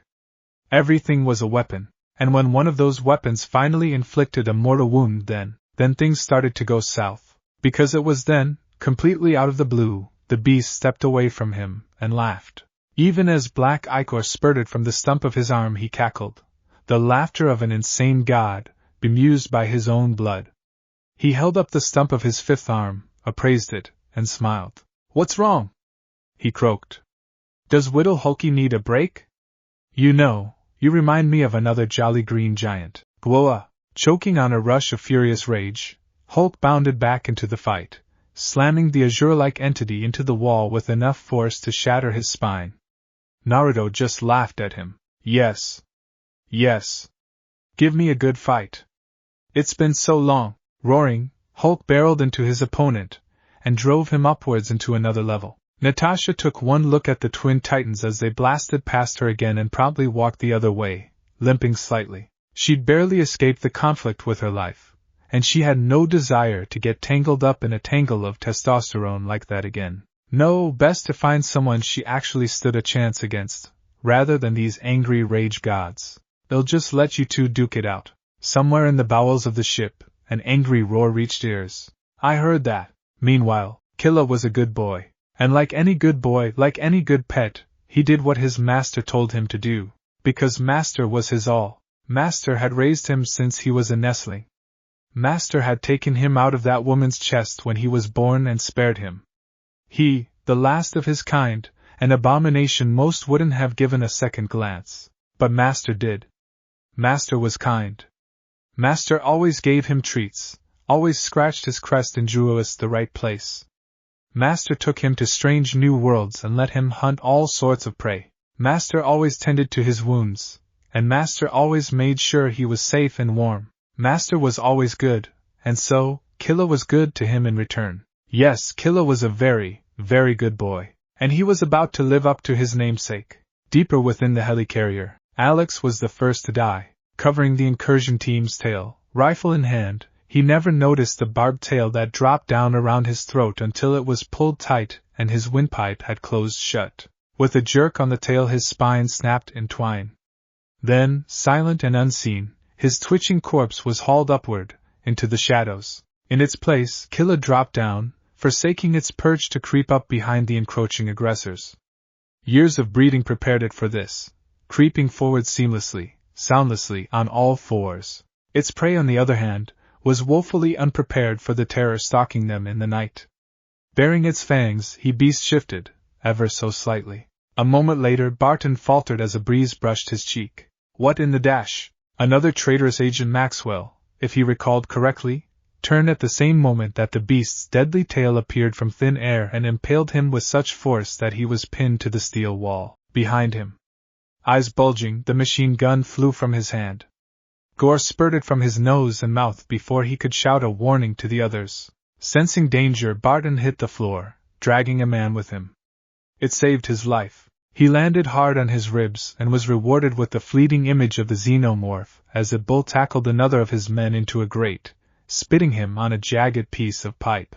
A deadly arrow was already notched and all but flying by the time the creature turned too late. It closed around nothing but empty air, clattering across the floor as the beast blithely bounded back to the safety of the vents once more. Damn Natal! He cursed. A chittering hiss answered him from above, almost as if the creature were laughing at his plight. There were very few things in this world that could unnerve Clint Barton, but Killa had done just that. Crept into his head and planted the first seeds of fear. Now they began to grow, their roots latching onto his mind in swift, sinister succession, threading through his mind. Even with his very psyche under Loki's control, he was quite capable of thought, and capable of fear. Which meant, like greased lightning, the tail shot down, forsaking stealth entirely. Lang Sun stood there for a moment, then slowly, eerily, his head slit from his shoulders, toppling to the deck with a wet thud. His body followed only a moment later. Just like that, Clint was alone. He and his bow. A clawed hand lashed out from nowhere, and then he didn't even have that, paralyzed as the massive paw swatted his weapon away as though it were only a child's plaything, not the deadly tool of his trade, sending it clattering across the corridor. Weaponless, but not defenseless, Hawkeye stared down the beast. Oh. Shit. And Killa leered back with a heart-stopping hiss. Oh. Was all he managed. The alien whipped its bony tail around, dislodging the dead man and hurling his dead carcass into a dank corner. Legs spread wide, clawed arms raised, the alien kicked Maxwell's ruined corpse aside, clearing the arena between it and its prey. Slime oozing from his lipless mouth, Killa bobbed his shiny, elongated head and thrashed his tail side to side as he issued a sibilant challenge. Finally, impatient, his toothy mouth opened and the black beast spit at the archer in angry defiance. That defiance was not well met. Rational thought abandoned Barton. Sanity escaped him, his body refusing to obey the scepter's command to stand and fight. Hand to hand? With this beast? Not happening. Nope, nope, nope, nope. Faced with this creature from hell, he screamed like a little girl and turned to get the hell out of there, and slammed right into a wall. The beast thumped him viciously on the head with its tail, knocking the archer out cold before he could do further damage to himself. Killa paused, sniffed the prone body, scoffed, and climbed back into the vents once more. Master had said not to hunt this one, so he wouldn't. But there were other intruders, other prey, creeping about Master's home, his home, and more prey meant the more to hunt, yes, so much more. With a soft, hissing laugh, the alien found another vent and vanished into the bowels of the ship. The hunt had begun, and it was going to be a long evening. Meanwhile, with Naruto and Hulk, smash! Naruto grunted in surprise as a smoking green fist smashed into his visage, dislocating his jaw and launching him across the deck through 3 walls and into a hangar. There was a moment of pained, awkward silence as the ebon entity lay there, stiff and unmoving. Then one of his 6 arms rose, rubbing his broken mouth. A sickening pop resounded as he pushed the ruined remnants of his fanged maw back into place. Coughing, his head rolled upright, just in time to see a green freight train of pure rage barreling down on him. Okay, so I guess we're doing this, now. The two titans slammed together with a sickening thud once more, a shuddering impact that sent both beasts reeling away, only to come together once again. Howls and thrashes accompanied their charge, the intensity of their rage shaking all the world around them. Nothing could stand between them. The very helicarrier itself threatened to shake itself apart. Hulk lashed out, striking a backhanded blow against the demon's gnashing jaw. Naruto staggered. Then, in an impossible movement, the six-armed entity spun, smashing a fist into his adversary's snarling visage and a satisfying spurt of green blood. The cold decked his face, and he lay there for a moment, stunned. A black foot slammed down onto his back, clawed feet digging into the meat of his back. Sheesh! Smash, smash, smash. You really should to go counseling for that. Whoa. Missed me. Try again, pal. With a nimbleness that belied his girth, the six-armed creature bounded away from another wild swing and scurried up a wall. Ha! Take that, Spider-Man. This shit is easy. Pausing, he leered down at him, frowning. Damn it, Banner, don't make me play the card here. Hulk swung around, but the beast simply dropped down on him and smashed him down to the deck once more, opening a hole in the already ravaged decking. But Hulk wasn't finished yet. He grabbed Naruto's leg, and with a startled squawk the blonde went tumbling down after him into the belly of the ship. Two hands closed around his head, squeezing. Come on now! Get angry! Give me a fight! Growling, the green giant bashed him in the head. The demon cacked and bashed him right back, dislodging something in Hulk's mouth. Ground. They struck the lowest level with a dull thud of sound, and in an instant, the black demon was upon him. What's wrong? Those deadly fangs snapped mere millimeters from his face, snarling. If you're this weak, maybe I should go visit your cousin. Jennifer. Does Hulk understand that? The world's angriest man spat out a tooth and howled, tackling him. Hulk. Smash. You. That's more like it, green boy. Bodies intertwined as one, the thrashing creatures rolled end over end, kicking and clawing and punching, their wails of rage and pain echoing throughout the hangar. Gaining the upper hand, Hulk hovered over his prey with a satisfied grunt, and an arm cocked back. The demon's secondary arm shot up, stopping those bruising green knuckles mere inches from his battle-damaged face. With an echoing roar, Naruto heaved the green, howling creature aside and sprang to his feet. Whirling to face the savage beast, he raised a wrist. The Hulk, his muscular arms flung wide, launched himself forward in a powerful bounding leap, and crashed through the viewport as Naruto stepped aside. He simply turned and let momentum have its way. Then gravity had its say.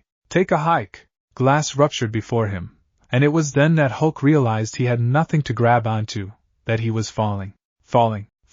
Naruto's demonic form lumbered out of the hole to observe his handiwork. The savage creature staring down at the rapidly receding green speck in the distance with satisfaction.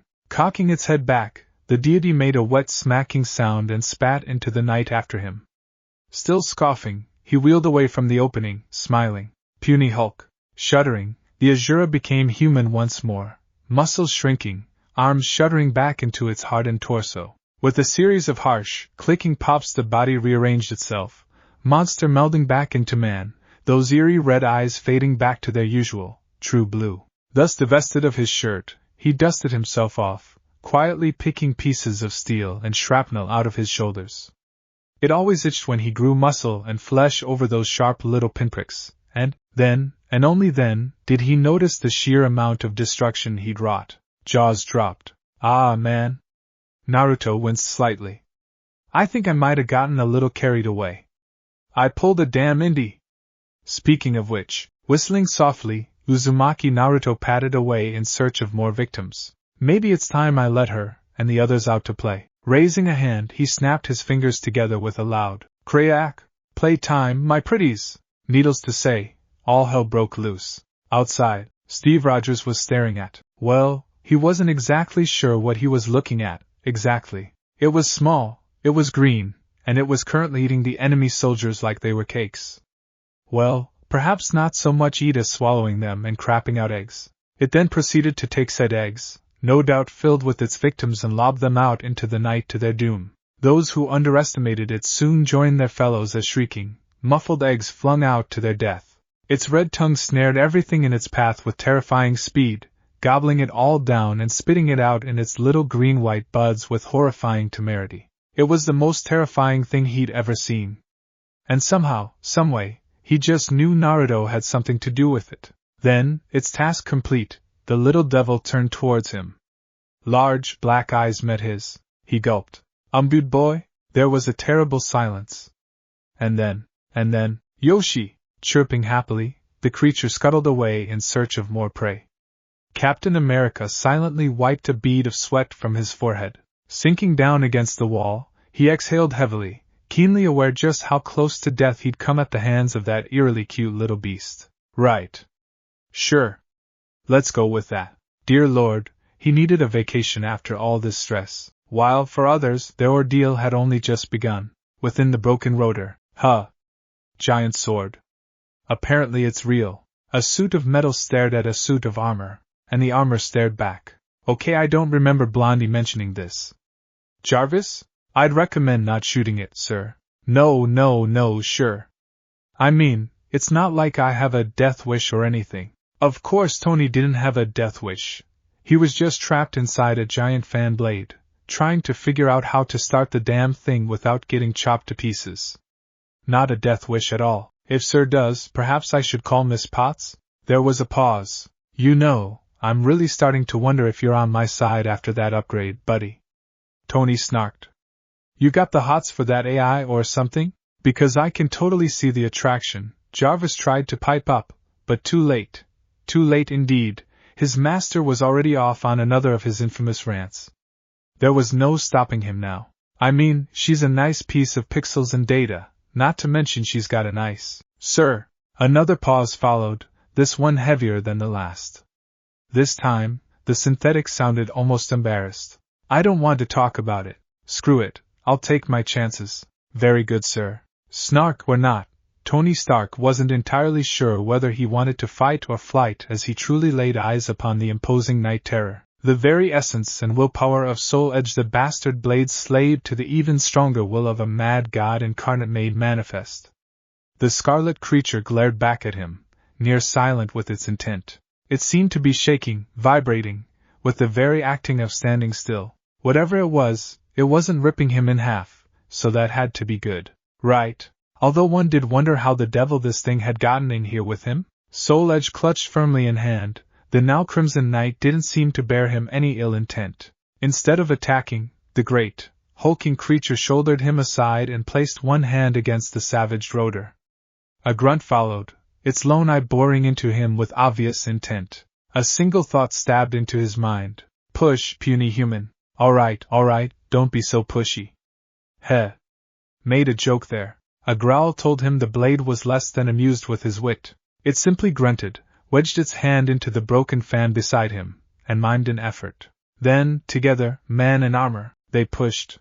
Elsewhere. What the moth-errand shit is this? Nick Fury was just about ready to throw some mother out a mother ing window. Not only was SHIELD under attack by deadly hostile enemy forces, not only did he have a rogue deity to contend with, not only was he contending with the madness that was Uzumaki Naruto, but now, on top of all those aforementioned woes, he was getting reports of all manner of crazy creatures running about his base. His base. Agent Hill had practically passed out of sheer fright when that crazy xenomorph had crawled out of the vents and dropped an unconscious Agent Barton at their feet. At least that damn thing was being useful. Worse, it seemed the rest of his team, and he used the term loosely, was losing their minds. Stark insisted he was seeing a flying suit of armor. Cap swore he'd faced down a little green dinosaur, and Thor, well, God, he didn't even want to think about that. Who the hell was afraid of a talking Pop-Tart? Not him. Raptors, though, that was a different story, but he digressed. Now, he was staring at a large pink thing that vaguely resembled a human. Not a raptor, thank God. That said pink blob had turned most of their attackers, along with a good portion of his own agents, into candy, and was currently eating them. Was not lost on Fury, not in the least. He'd seen strange things in his day, but the transmutation of human beings into edible food was right up there with day turning into night, and vice versa. It certainly did help. Old Blobby had popped a squat right in the control room, and didn't seem too keen on leaving. The lone agent who tried was currently missing half of his everything. And that only made him angrier. The Ryu? It had only one word for him. Bu. Bu. Of course it was Bu. Because they didn't have enough nonsensical creatures on this ship. Don't snap, for the love of God, Fury, do not snap. He chanted the words like a mantra in his mind, struggling to keep his anger in check. After the evening he'd had, it was like trying to bridge a dam with sticks. Water was bound to leak around the cracks in a dam like that, and so too did his anger, boiling, thrashing, threatening to slip its leash and rage out of control. Well, Bu, he began with an effort, I need you to turn my people back to normal. Now, Bu not like you, the creature cried, scowling. You know Naruto. Bu no listen, a muscle jumped in Fury's jaw. Oh, yes you will listen you little, Bu no like you. Make you chocolate, hold it. Incredibly, the creature actually paused. Fury nearly shot the voice for speaking regardless, until he recognized the speaker herself, standing at his elbow, battered and tattered, her red hair sticking up at an angle, her body covered in dirt, grime, and Lord knew what else. Natasha Romanoff reported for duty. She looked a sorry sight, favoring her right leg over the left, but somehow she was still in one piece despite the chaos raging throughout the base. That she was here at all was baffling to the extreme. The spy looked like she'd been crawling in the vents for the last hour now. How she was still alive with that crazy alien about was beyond him. Romanoff? I thought you were dealing with Dr. Banner? That phrase got him a look of bloody red daggers. With all due respect, sir, hell no. Here, let me handle this. Before he could thrash her for insubordination, she sauntered over to the giant gelatinous blob and tapped it on the shoulder. By contrast, Bu gave her his full attention, a rotund head turning in 108 degrees to look her square in the eyes. Bu right? Natasha asked lightly. The Majin nodded slowly. You're Naruto's friend, right? Yes. Naruto Bu's friend. Bestest and only friend. The assured innocence with which it spoke momentarily gave the spy pause. Naruto didn't strike her as the sort to make friends. Much less with aiming like this. Interesting. Perhaps she misjudged him, after all, but you're eating Naruto's other friends. She pointed out, indicating the gumballs in the Majin's gloved hands. Naruto wouldn't like that, would he? If you eat all of them, it would make him sad. The creature seemed to consider that for a long moment, pondering her words with an intelligence that belied its girth. And then, to Fury's disbelief, it listened. It was like flipping a switch. Bu like pretty lady? Bu listen? Fury balked, eye twitching as the strange tentacle on Bu's head twitched. A bright pink light engulfed the gumballs, and just like that, the agents found themselves restored. A few were traumatized over being turned to candy, gibbering quietly to themselves. The rest were simply happy to be alive, and not food for the ravenous pink menace. Dumbfounded, Fury turned that eye on Romanoff. How did you do that? Natasha smirked. Trade secret. Deeper still in the helicarrier, Loki was not pleased. Not in the least. Kill him. I am going to kill that blithering idiot, if it's the last thing I do. Not only had his plans been thwarted so much thwarting, but he was still trapped in this infernal chamber, hanging over a precarious pit safeguarded by only a thin layer of oscillating metal. Every tremor from the beasts beating upon one another shook his cage, a dread feeling of inching towards certain doom. He wasn't entirely certain he'd survive a fall from this height, and that uncertainty gnawed at him like a feral beast itself, making him fret all the more.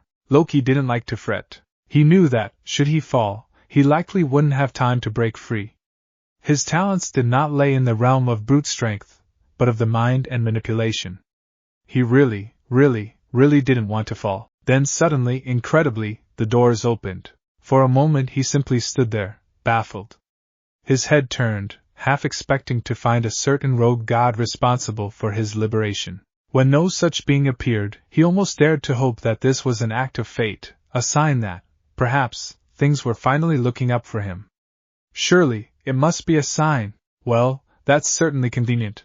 Out of the corner of his eye, one of his followers, easily identified by the bright blue light of his eyes, bustled forward, bearing his weapon in hand. Loki accepted it with all the grace of a king. Ah, so nice to have someone you could rely on. Good help was so hard to find these days. Alas, it was not meant to be. He took a step forward. Click!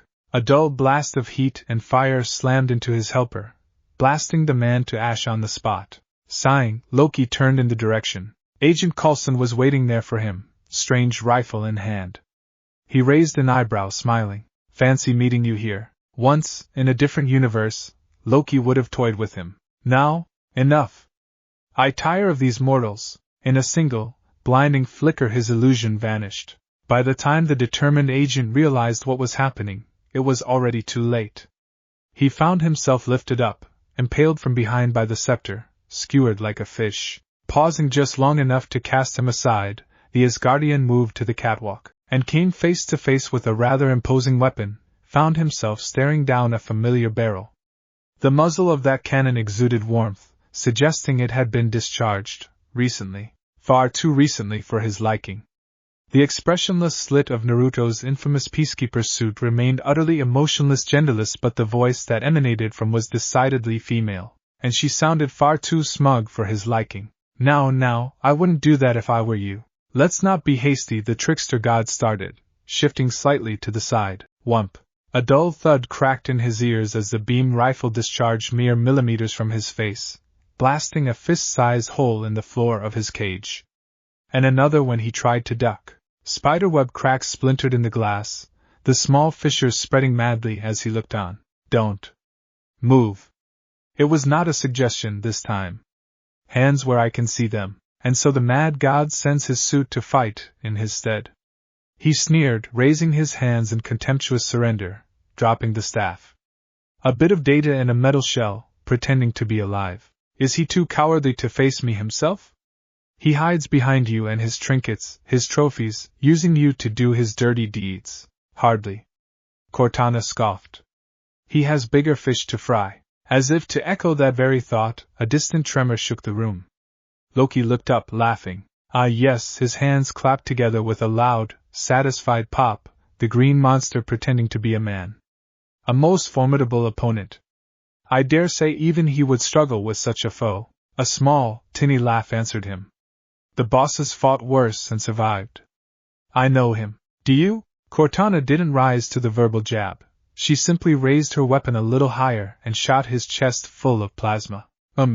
Breath gusted out of his lungs with a mighty wheeze as he flew backwards, his back crushing against the nearest wall of the chamber. His chest protested violently, the searing burn aching vigorously through his armor like a thing alive.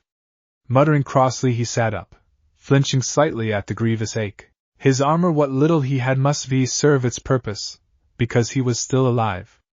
Alive, and less than pleased. My God, do you have any idea how long it's going to take for me to? You rang, good sir? Loki's head snapped up as a familiar, inane voice chimed in his ear.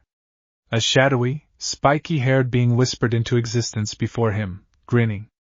As though the mere mention of God had drawn him here. Perhaps it had. Bastard had a knack for showing up where he was least wanted, after all. You, me. Naruto beamed back at him, his blue eyes hidden by were those sunglasses? Why the devil was he wearing those at night?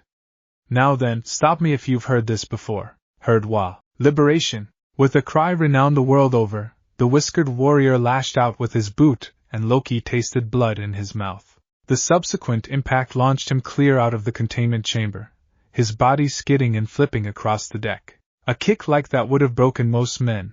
It was only Loki's Asgardian physiology and surely legions of fans that spared him the fate of becoming a greasy red smear upon the nearest wall. Instead he lay there, groaning, insensate as strong footsteps plodded towards him. Boss, you've got to stop taking those walks of yours, Cortana quipped. And these people need to hook up some goddamn DSL in here.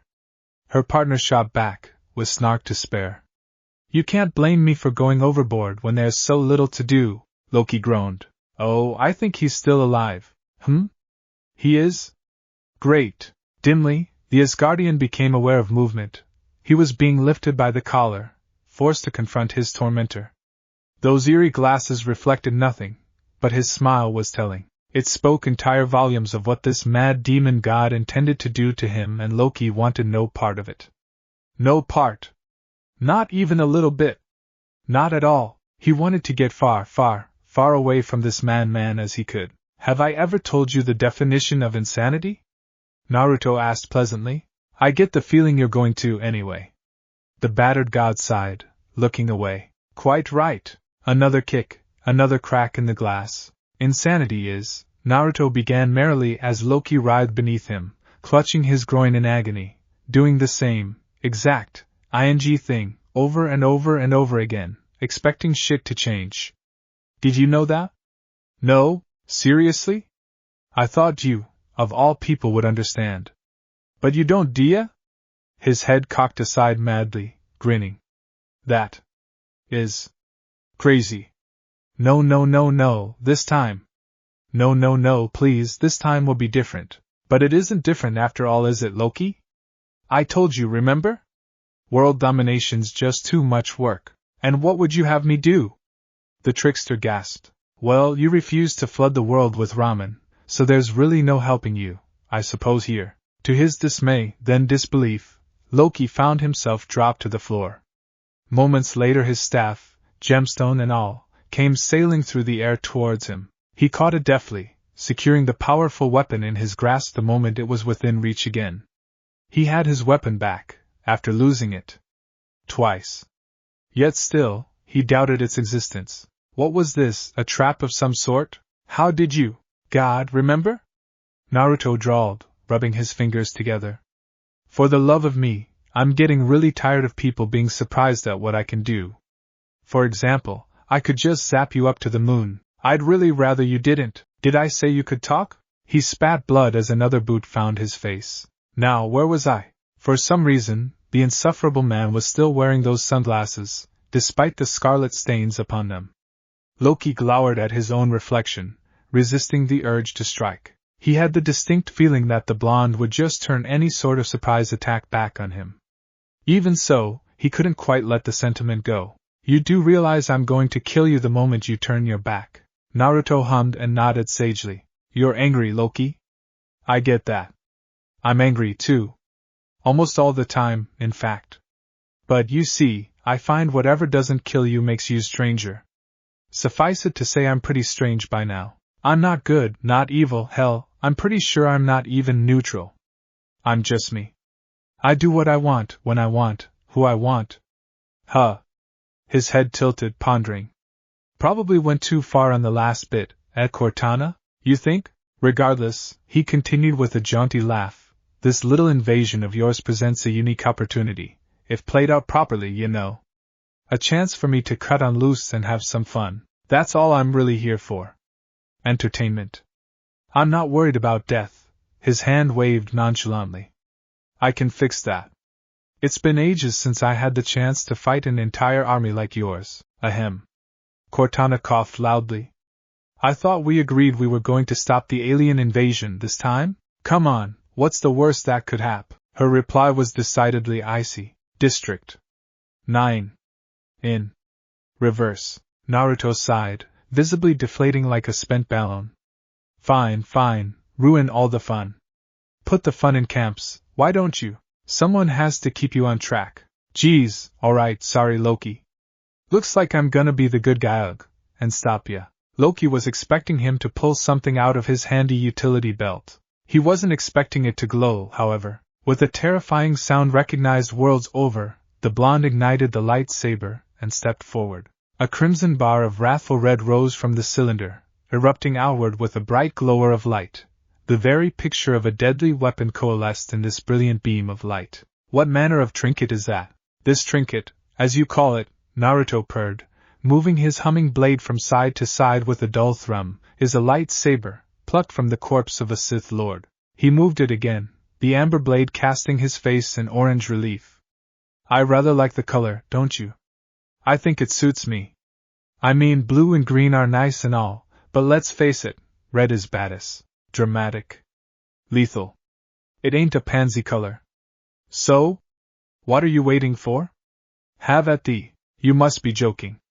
Loki found himself raising his staff at the blonde's approach. Do I look like I'm kidding around? Actually, however, before the two gods could engage one another in the timeless art of swordplay, Naruto stiffened. Oh. Seems we have company. His words trailed off as the sound of hurried footfalls reached his ears. Naruto cocked his head like a curious fox as soldiers stormed the room. The distinctive click of armed rifles raised in his and Cortana's direction told him they weren't exactly the friend's sort. His saber lowered marginally, molten tip grazing the ground and drawing sparks. I brought some friends. Loki smiled, spreading his hands and stepping away. I'm terribly sorry to cut this short, but I have pressing matters to attend to. Thank you ever so kindly for returning my staff. I hope you don't mind if I step out. As expected, his adversary didn't bat an eyelash at the remark. You do know this won't stop me. He hummed. No, but it will slow you. Loki shot back. How long will it take you? 30 seconds? Maybe more? By then, I'll be long gone. Heh. He wasn't expecting the laugh. It burst out of Naruto suddenly and without warning, completely unexpected. A rich, ricocheting sound that bounced off the metal walls and ceiling. It was the laughter of a mad god, made merrily insane through choice, not consequence. He gave one final, tittering chuckle and straightened, those eerie black, opaque glasses reflecting the Asgardian's dismayed expression within. Wiping a mirthful tear from his eyes, the horned deity did a little spin on his right heel, sighing like an indulgent parent. Ah, Loki, Loki, my dear Loki, can you never learn? In that moment, he reached for those sunglasses. He didn't remove them, however, his fingers simply brushing the bleak plastic. Tell me, do you know Albert Wesker? Albert who? Pity. Didn't think you did. I stole this line from him. Right before I killed the cheeky waffle. By the way, about your friends, well, you should have brought more. His fingers snapped, and what had once been a precarious catwalk surrounding the cage suddenly became a flat surface, solid in its steel. Another snap of those gloved fingers and the air parted, ruptured, tearing itself to pieces in a way that Loki had only seen once before. He stared into the void, and the void stared back. A single, glowing orange eye appeared within, a being so enormous that Naruto had to reshape the very room itself to make space for her. Then, that something else was in the room with them. Something big. Roha Wayawerg. Well, that's just lovely. A gray-white blur of wrath and terror swarmed over Loki's men with a snarl, giant teeth clamping around three and tearing them to bloody pieces in the time that it took most men to blink. In the next instant she spun, a whip-like tail scything out to crush her enemies, giant, pillar-like legs stomping those underfoot. It was a great beast of a monster that put even a tyrannosaur to shame, and now, she was looking at him. Oh Odin, he knew this wasn't going to end well, not well at all. Indominus Rex lowered her head and roared, spattering Loki with blood and saliva, drenching him head to toe in bodily fluids. Noxious breath, the scent of decay washed over him, the smell of death promising a terrible and painful death between those jaws. The Asgardian went pale beneath that thick sheen of moisture and blood. He barely registered it. Oh. The word forced itself out of his throat in a soft squeak. This is new.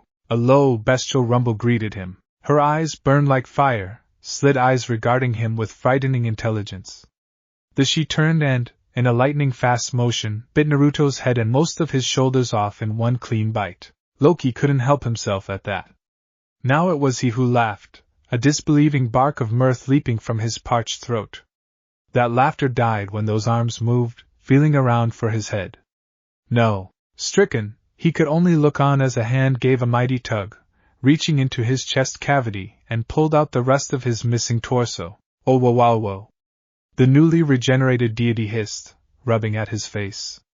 What was that for? She clicked her teeth at him. Hey, I wasn't ignoring you. I was busy. Saving the world take a lot out of me. A belligerent snort followed, large orange eyes rolling. Don't you give me that look, young lady. You're not too old to be grounded, you know. The mighty Rex huffed, and just like that, her titanic form began to blur. Rippling like water, her hide shifting, shrinking, compacting. Within a matter of moments, Loki was looking at a young woman, clad in a scarlet sundress the color of blood.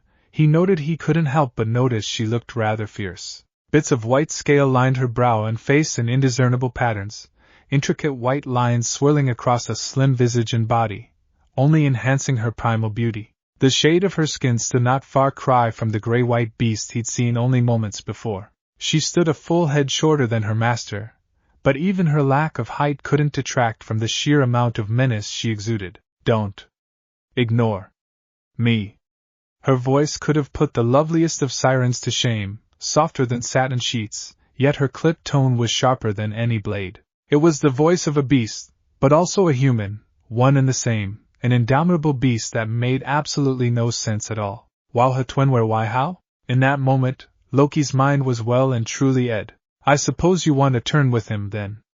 Naruto sighed, switching off his saber, hooking it to his belt. Indy's smirk widened and she nodded. Leaning back on her perch, she puffed out her chest and stretched her arms up over her head. Her bosom swelled suggestively, and the indomitable hybrid eyed the soldiers in the room with a dangerously bloodthirsty gleam in her eyes. Loki balked. He knew that look. That look was nothing good, that it was coming from a young girl who only moments before had been a towering predator. Well, it was enough to make him outright soil himself. Madness. He whispered. The blonde beamed. I'm glad you think so. Sick instinct took over. Nope, absolutely not. Balking, he stumbled back from the approaching, and the door to his prison slammed shut on his face, sealing him in the containment chamber once more. Indy skidded to a half only a few feet away, a clawed digit tapping at the glass. Grinning, she etched out a lone word into the reflective surface, a word as timeless as it had meaning. Gotcha. What? No. Now, what did Fury say? Loki spun about to see Naruto approaching a familiar console, grinning like a foxy devil. 30,000 feet down in a steel trap? See, that would hurt me. That'd hurt me a lot. His hand hovered over the console, fingers splayed cheerfully. I'm willing to bet it'd hurt you even more, you know? Hope you survive, though.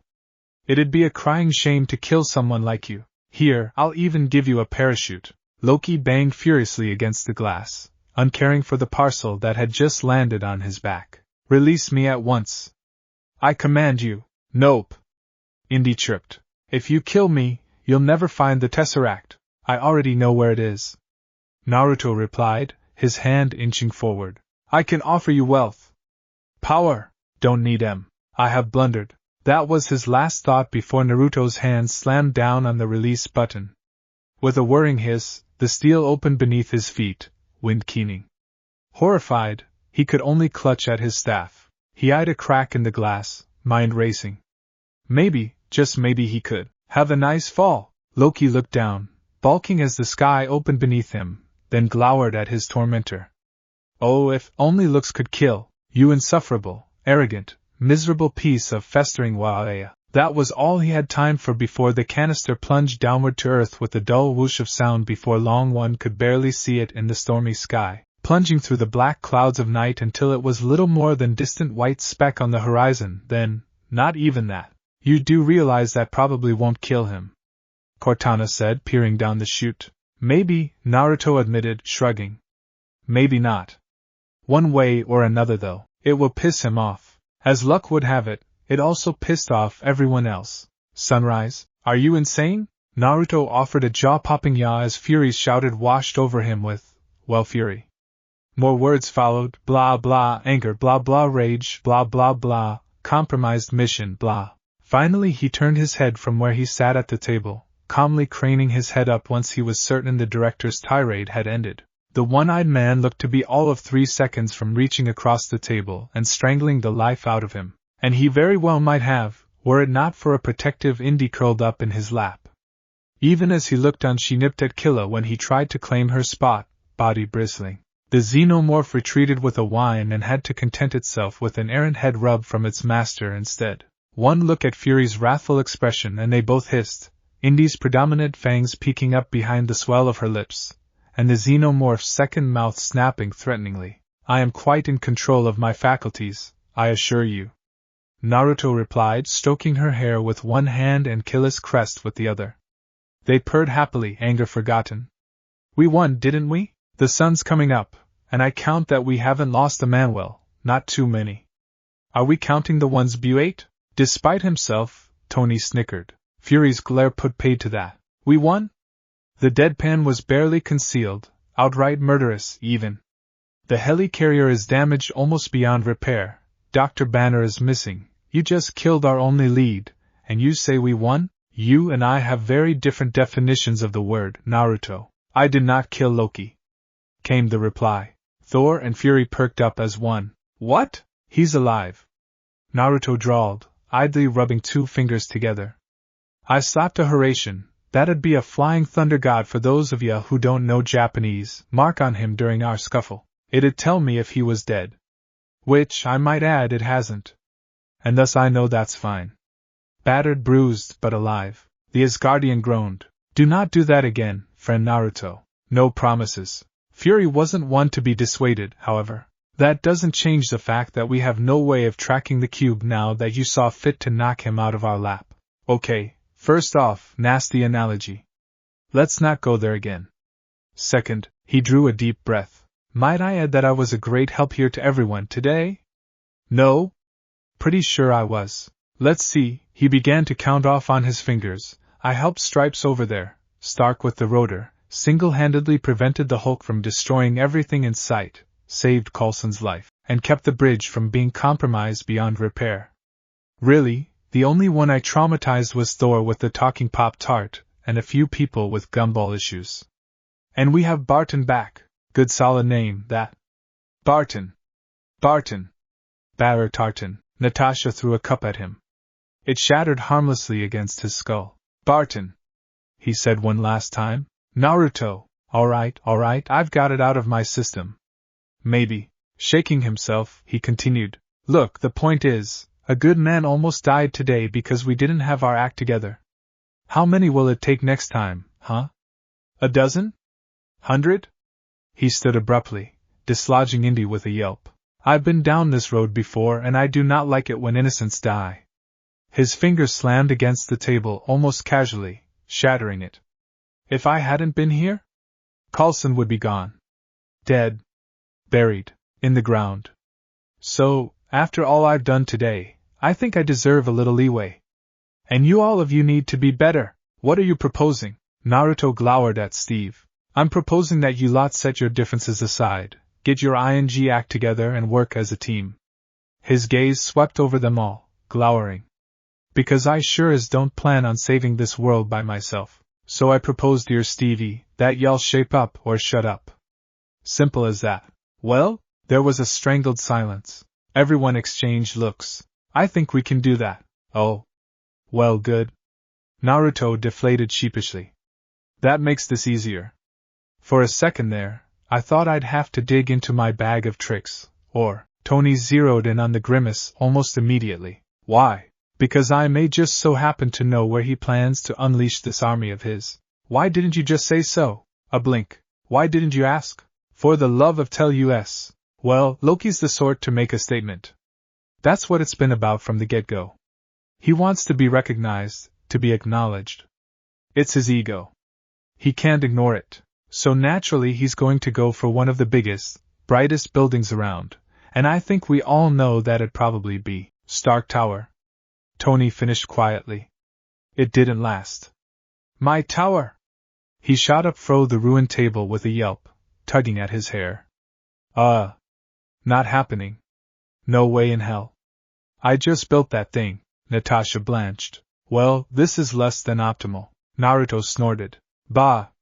If we're working together, what's the worst that could happen? He finished hours later, looking up at the gaping wormhole in the sky, then up again. All around them the city screamed and wailed in sheer, bloody terror, people panicking as hordes of Chitauri spilled from the sky. The battle had only just begun and already there was mass panic and chaos. He could just imagine Cortana scolding him for letting the situation get out of hand. But he'd really been curious. Tony ranted at him. This could happen. You just had to say it, didn't you? Whatever Naruto might have said ended in a strangled yelp as he ducked under an overpass. Iron Man wasn't far beyond, blasting a hapless Chitauri who came too close. Sorry, the blonde hissed. Just give me a sec. In case you haven't noticed, we don't have a what are you doing, so, an army He paused, rummaging through his bag of tricks, humming softly to himself. Let's see here. No, Zangetsu is too flashy. I don't know any of their names, so the death note is out. Don't want to summon Thulu again after what happened last time. Death Star? Nah. Aha. There it is. Come to daddy, my pretty. Cackling, he plunged a hand into the seemingly harmless sack, and just like that, he was holding Excalibur. Iron Man nearly choked on his own spit. What in the... No, this isn't what I was looking for. He tossed the sword away and dipped his gauntlet into the sack once more. Ah. There he is. With a mighty heave, he tossed out a man who made even gods quiver in their very boots. A man whom reality itself bowed to. An entity that death itself feared. A man who attacked sharks when he smelled them bleed. Out came Chuck Norris, the bearded Texas Ranger, cracking his knuckles. The Chidori took one look at this deadly, almighty human and ran away, shrieking. Tony balked. Where the hell were you keeping him? Naruto only grinned. Places. How? You Stark, that's how. His glib reply was decidedly cheeky. That doesn't make any sense. What followed was an absolute massacre of hilarity and insanity. One the universe would never forget. Can have nice things. Well, this it. The final battle. Now I'm sure you think you've got me completely pegged by now, dear reader. You think it's going to be a prolonged, tumultuous combat filled with epic one-liners and a terrible, tragic sacrifice, right? And at the end of such a noble death, the hero will gather himself up, rally on and defeat the villain with the power of friendship. Right? Right? Nope. Are you kidding? Why the hell would I do that? Power of friendship? No. Absolutely not. Why would you even think that?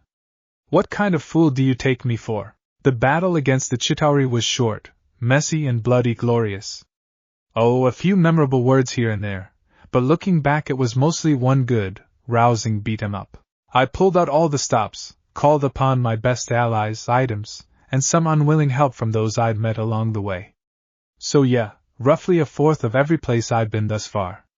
Not a bad day, I say. Why, you ask? Because, for the first time since fighting a certain deity way back in Dragon Ball Z, I didn't hold back. To put it bluntly, I snapped and went to town on the Chitauri with the Avengers. As a mentor of mine once said, as the fabric of your robe flaps around to the side, dancing to the wind, singing an anthem of forever, you lay one foot after the other. Sweat raining down your brow like the skies have cried on you, the ground quakes with your power. Cracking a brittle and cold world with new ways. But you stop, for what? A weak twine holds you to the past. And it snaps, just like me, Chuck, ing, Norris. Tony wasn't sure if he was about to have an aneurysm or a seizure outright. Probably both, come to think of it, seeing as, really, he hadn't slept in about a day. And this, because Naruto, this insufferable, brutal, baffling blonde deity who seemed to genuinely enjoy wreaking havoc as a whole, had just reached into a damn bag and pulled out the world's deadliest man. A man legend, who made even gods quiver in their very boots. A man whom reality itself bowed to. An entity that death itself feared. A man who attacked sharks when he smelled them bleed. One swing of those legendary fists, a single look at that beard, and entire legions of the Chitauri scattered like so many leaves against a strong wind. Words alone could not even begin to describe the depth and agony of the ass-kicking he was witnessing here today, and he likely wouldn't ever witness something like it again. Well, I guess we won. He sighed, raising his hands in surrender. Go team. So you want to tell Boy Scout or, oops. Naruto paused, delving into his bag of tricks for a second time. Almost forgot. You can't have Chuck Norris without. Wait, just who else do you have in there? Sagata Sanshiro. Tony Stark, the immovable Iron Man, nearly fainted dead away when a familiar, timeless, GI-clad figure came flying out of that rough, burlap sack. The judo throws started moments later, hapless soldiers caroming off buildings, into streets, hurled away into the very atmosphere itself. What kind of monster was this? As if to punctuate that very thought, another Chitauri airship exploded overhead. Slowly, painfully, Tony raised up his faceplate, directing a scathing stare at the beaming Bond. Seriously? An awkward moment of silence passed between the two men. Too much? Naruto offered. You think? Well, I'd call him back, but even I know better than to mess with those two after I've let him loose. All he got was a shrug from his fellow Avenger, the shoulders of his suit rolling with a sharp pop. It's like Killa. I sent him to help Barton, and I'm pretty sure he's not coming back until he's had his fill. Wait. Now, even he had seen Alien once or twice, and he knew how that sort of thing ended it.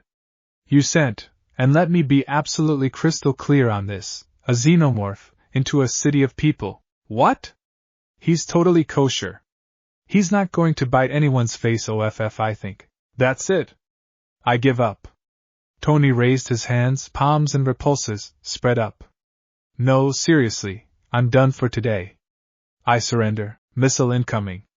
Naruto chimed pleasantly, tapping his own faceplate down. Might want to take cover. Right, missile? With a deafening crack the projectile exploded between them, and nothing happened. Instead of the ancient alien weapon consuming them both in a hail of vaporized atoms, the genius billionaire playboy philanthropist found himself safely ensconced cocooned, really in a blue bubble. Despite half of a city block being leveled around, he was, somehow, safe and sound. Not so much as a dent in the armor, even. Singed servos whirring, Tony wheeled toward the one responsible, and he wasn't entirely certain he liked what he saw there. Kind of frightening, really. Momentarily baffled by the shit-eating grin that the devilish blonde wore, he could only balk as said blonde raised a hand and twitched his fingers in the direction of the shooter. Katsu. Just one word. One word, a mere turn of phrase, and the entire horizon lit up like the 4th of July, napalm spearing across the city's sky. Ah, smell that, Stark? Naruto laughed, spreading his arms wide, so much a prophet imploring the heavens for Armageddon, his horns casting a stark shadow across the smoldering city. Gotta love the sweet scent of cooked alien in the morning. Bahahaha. Okay, what the hell, kid? Now see here, I've told you this already. I'm not a kid. Came the humming reply. Leering at the smoldering crater, he lowered a hand, the remainder of the barrier crackling harmlessly back into nothingness as he released his control upon it, tongues of blue fires shimmering away into nothingness. I'm a modern god. I've killed a lot of people to get this title, and I deserve to be called as such. Compared to me, Loki's little more than cannon fodder. You really think a measly missile can kill me? So, and I'm just asking here, why isn't this invasion over already? The blonde looked at him as though he'd grown a second head. End it? I'm just getting started. I haven't had this much fun since I fought Beerus. Who? Some crazy powerful cat god thing I duked it out with way back. A scarred hand waved errantly, dismissing the subject as a mere afterthought. Not important. Good fight, though. Haven't enjoyed myself like that for a long time. See, if you had gods like him in your world, I might visit more often. I'm not even going to ask. Smart move. The horned deity chortled, shouldering him aside to stalk down the street. Neither noticed the approaching figure from behind. Nay, how could they? The flare of a blue gunmetal dress flaring slightly in the wind as the newcomer stormed forward. Now then, let's have some fun, shall we? Still, not too much, wouldn't want to. Clunk. An armored fist descended mercilessly out of the blue, crashing mercilessly against the blonde's skull and laying him out in an instant. One hit, and this stranger had done what the entire Avengers had failed to do. Tony might have been a bit jealous of it all, really, if he wasn't so terrified, because the look in those gray-green eyes bespoke of death and murder, pain and suffering for anyone who'd got in her way. Pepper had taught him the meaning of that look long ago, and he knew better than to trifle with her. But this one? Nope. Even then he wasn't prepared for Naruto's laughter. It emerged from him as a short, sharp guffaw, broken only by the sound of the war raging around them.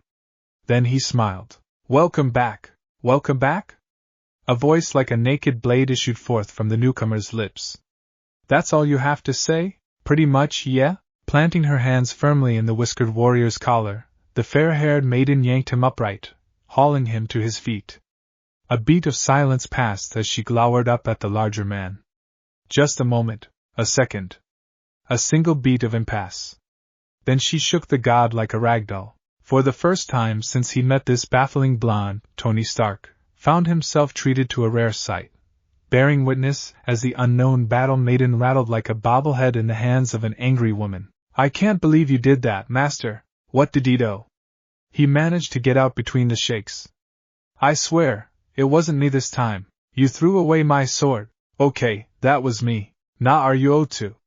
She shook him even harder. Deepest apologies, Saber-chan. Naruto grinned. I'll give it back, I swear. But now that you're here, mind lending me a hand? In response, the legendary warrior dropped him. Her eyes seemed to glitter down at him like angry jade diamonds, Tony thought, sharp and cutting. Nope. Not getting involved in this, he decided, still unable to move. Somehow a glare like that just rooted you, even when it wasn't directed at you. 12. Naruto paused. Half? You belong to me for the next 12 days. She declared, jerking a thumb toward her armored breast. There will be no negotiations. Oh, I'm the boss here. Then I'm taking Excalibur back. Okay. Twist my arm, why don't ya?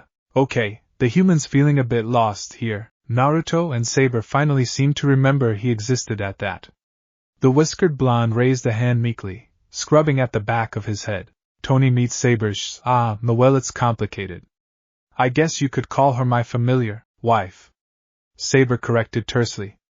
And she is not pleased that you threw her Excalibur away. Well, those two are more than enough, but where's the fun in that? Let's have some overkill. Fingers snapped, and the air rippled around them, the very fabric of the universe itself tearing apart at his touch. This time, Iron Man had the foresight to get the hell out of the way when he saw those eerie amber eyes peering at him from the black. The difference? There were two. Oh, lovely. He'd already seen one back on the helicraft, but there were two of the little terrors. And they were smiling at him? Dear Lord, kill me now. Honey, I'm home. Naruto cackled, spreading his arms. Indy. Diney. Line 'em up and knock those airs down. Oh, for the love of Dash. Tony narrowly ducked as a pair of furious white and silver streaks soared over his head, dinosaur one moment, human the next. Oh, lovely. Snarling, the younger slammed her elbow up into the nearest Chitauri face, shattering the creature's nose, then took the second nearest down with a kick to the leg that splintered bone like rotten wood. In the same breath, Diney's hands closed upon the skulls of two more unfortunate aliens, and squeezed with her full might. Their heads exploded like overripe grapes, their contents under pressure. Blood spattered in every direction, a fine red mist signaling the end of an additional pair of invaders. Mine! She cried. No, mine! Mine! Minamine mean! Minamanemin mean! From there it seemingly dissolved into a contest to simply see who could kill more. Minamanemin! Naruto cackled. That's it, girls. No mercy. Kick their asses. Even as Tony's mind registered that particular anomaly, the sound of thrusters reached his attention, a short and sharp burst ringing violently in the distance. At first he thought it was another Chitauri, but no, now that he listened, it wasn't that far off. If anything, it seemed to be getting closer and closer. Alright, what is that? Seriously, what even is that? Sir, Jarvis interrupted, we have incoming. I noticed, but where? The next thing he knew, something small landed on his back with all the force of a falling missile, clanging harshly against the suit and flattening him against the ground. Crunch. Breath burst out of his lungs with a great and almighty whoosh, his impact broken only by the unyielding density of his new suit. Of course, nothing could save his pride from Cortana's landing, the suited AI having just planted both feet firmly into his spine. He knew it was the damn bot, if only by her cheeky reply. Damn woman sounded almost smug. Miss me, boss? Not at all. Naruto laughed, shaking his head.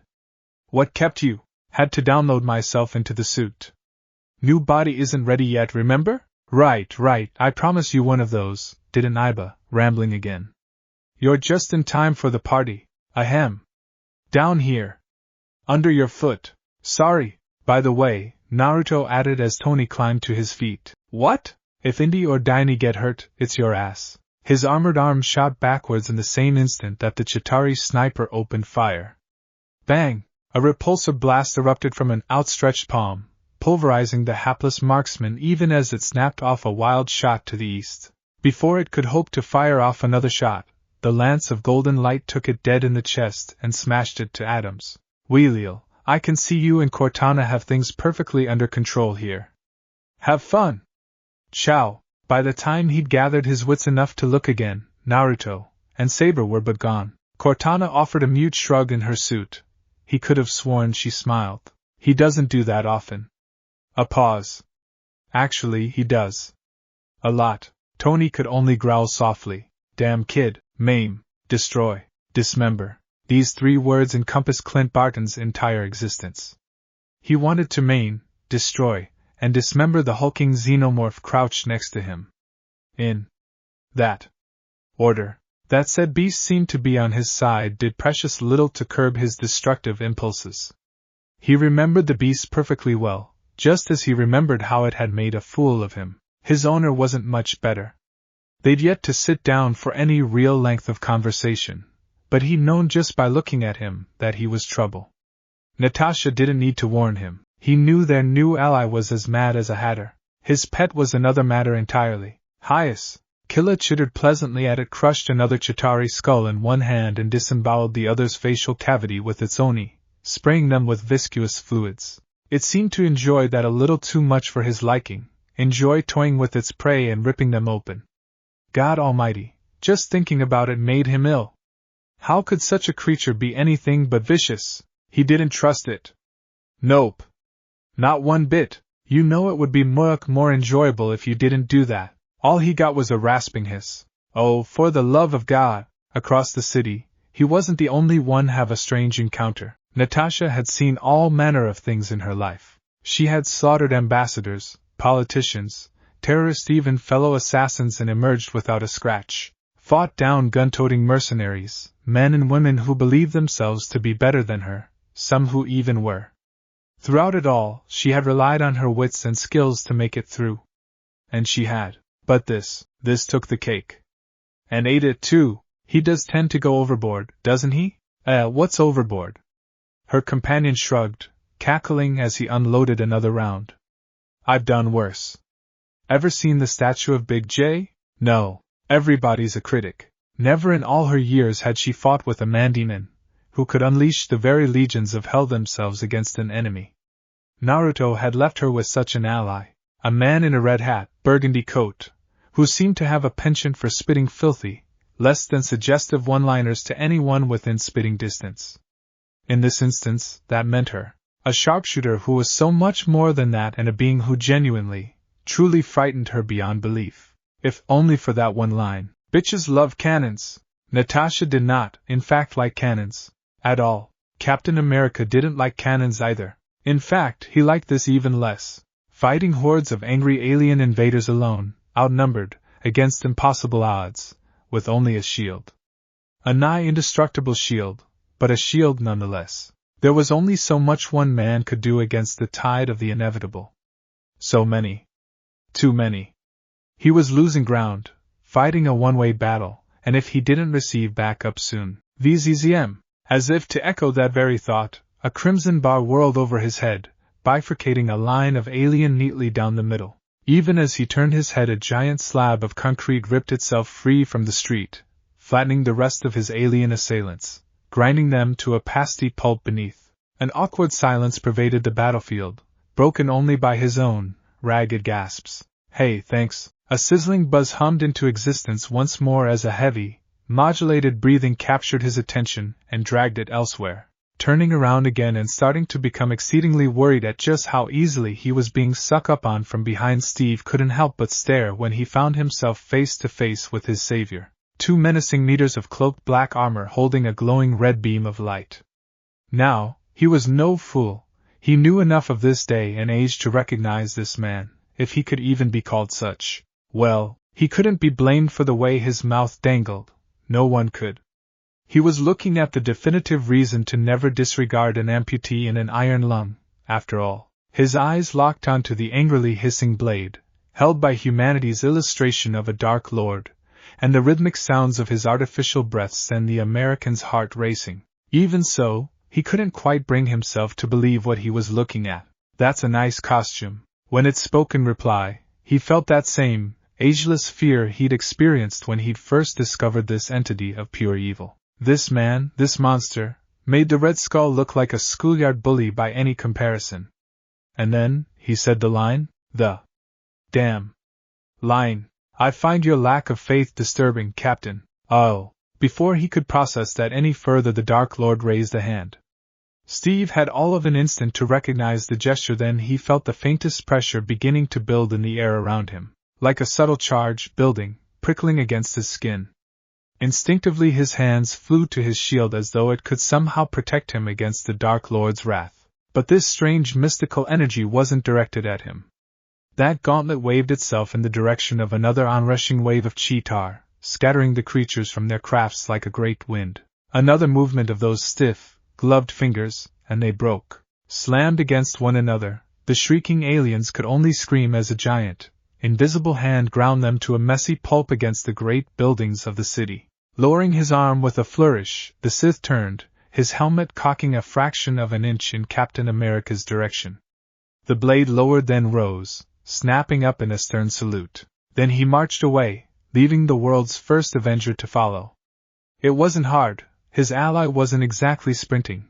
It was more of a stride, really, a slow, lingering pace that allowed him to keep up with the Dark Lord. So I take it you're one of Naruto's friends? He inquired, testing the waters. He wasn't going to ask if this was the genuine article. No, sir. He valued his throat. The possibility that their resident deity had convinced such a being to ally with him, and pulled him from his own realm was, well, it was a little uncomfortable, really. You don't know the power of the dark side. An awkward silence passed between them at that. That's a yes, I guess. You are unwise to lower your defenses. Oh crap. That was all he had time for before the next wave of enemies took them. Thor was beginning to think himself quite mad. Not just in the literal sense, of course. He was already livid with his brother for bringing this plight upon Earth. No, this madness was of the mental sort, and the companion he now found himself fighting besides. For he could not think to call this dangerous creature woman anything less. He might have even thought her a fellow Asgardian, were it not for her garb. Her skill was unspeakable. Now, he was no fool. Though he knew enough of Midgardian people and customs, he could not recognize this being.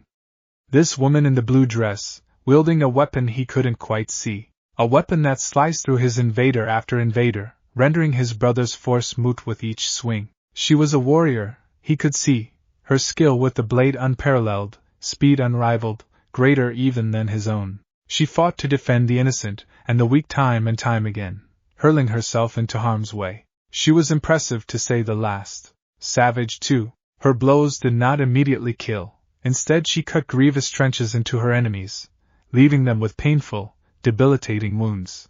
Thor was no stranger to mercy, but even he realized she was aiming to harm more than she was to kill. Bashing in the skull of an unfortunate warrior who, drawn to close, the god of thunder straightened, regarding this fierce, bloody maiden of the battle. You fight with great skill. Green eyes snapped towards him. Thank you? But I'm not done making them suffer. Why not slay them quickly, then? They interrupted my vacation.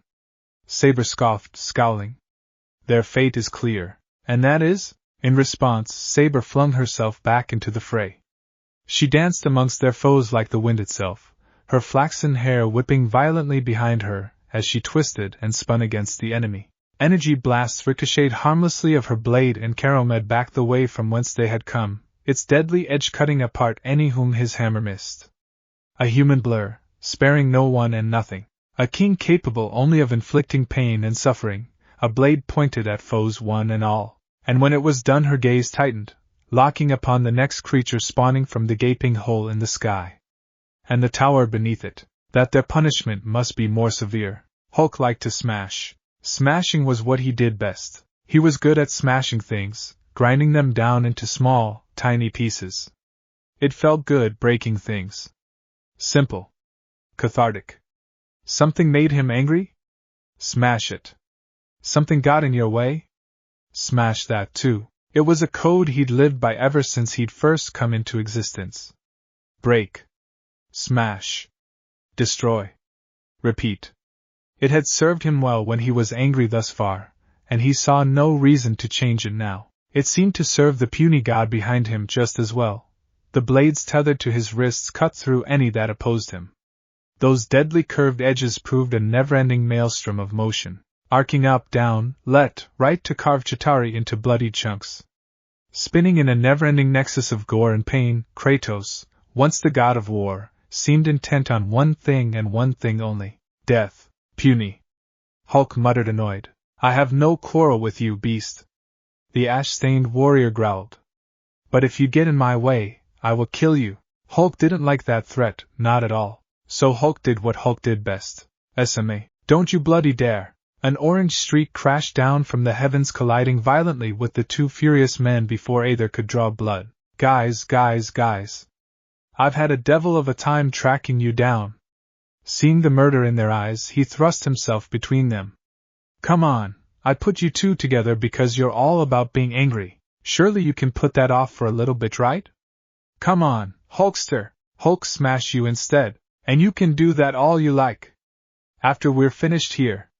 We need to get this shit done. Hulk twitched, considering. Then, with a furious snarl, the giant green monster leaped away. You said so yourself, boy. We need to end this quickly before others take action. Kratos grimaced, wheeling away as well.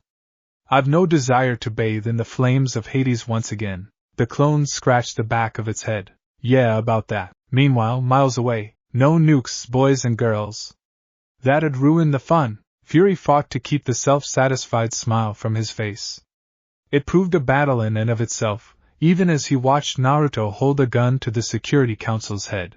He didn't know how the bastard had gotten there. To be honest, he didn't rightly care.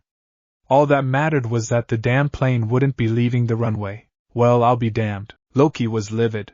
Nay, he was beyond even that emotion now. The volcanic fires of his rage had long since crystallized into an icy lake of frozen fury. He could see it all almost perfectly from here, his perch in Stark's oh-so-precious tower as the war raged in the streets and skies below.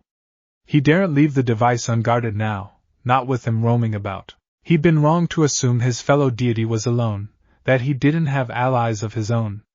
The buffoon had always seemed more a loner than a team player. In his folly, he'd assumed he'd finally figured him out. Now, his army was paying the price of that folly. Everywhere he looked, the Chitauri were being torn to pieces, ripped apart, immolated, pierced, perforated with bullets, smashed to bits. They were dying in droves, ships destroyed nearly as swiftly as they emerged from the portal, entire legions cut down by swords, smashed to pieces, torn asunder. And there was nothing he could do about it, short of stepping into the battle himself. That, of course, meant almost certain doom.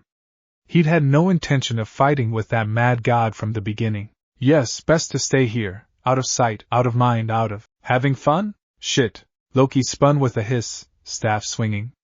Its deadly point had spun towards Stark's liquor cabinet behind him, the one place that had been vacant only moments before.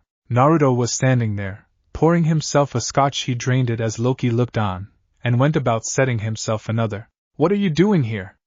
He exclaimed. You should be down there. With the battle. I am taking a break, the blonde hummed, pouring himself another drink. Killing is thirsty business. So I thought I'd help myself to Stark's liquor cabinet while I could. He paused, taking another sip. You know, you do pretty good for a man who fell 30,000 feet in a steel trap. Guess you're tougher than you look. See, this is why we can't have nice things. Draining his glass calmly, he ignored it, and decided to favor the bottle directly in its stead. Someone always wants to break him. So, any last remarks? Any at all? The trickster couldn't even find the words, not at first. Right then, might as well get to it. Are you enjoying yourself? Loki seethed, fists clenching at his sides. Do you revel in making a mockery of me? He demanded this, stepping forward. Do you enjoy picking apart my every plot, every scheme, every thought I've ever had? Well? Silence answered him as the horned deity set down his glass and began to meander on towards him. Do you? He roared, shrieking. Are you happy now? Are you satisfied that you've made an utter fool of me? Naruto paused, cocked his head, grinned, said, immensely, and then he struck. They'd failed to clash before, and Loki was suddenly glad they hadn't. The saber arced down into his staff with a violent crack, swatting the weapon out of his hand. In the next instant, the god's own palm closed around his wrist and yanked, ripping him off the ground and into the ground. Wham! Bam! Slam! Loki's entire world spun as the blonde deity smashed him back and forth into the floor, cratering it with human-shaped impressions. Back. Fourth, by the time he finally reclaimed his senses, the blonde was all but crouched over him, still gripping his wrist. Ow! His bones. All his bones. Pain. Pain, with an extra helping of pain. He could barely move anything beyond his arm, and that was still trapped in the god's grip. I'd say puny god, but it just doesn't feel right. Naruto hummed, leaning back, releasing him. Guess I'll go for the next best thing then.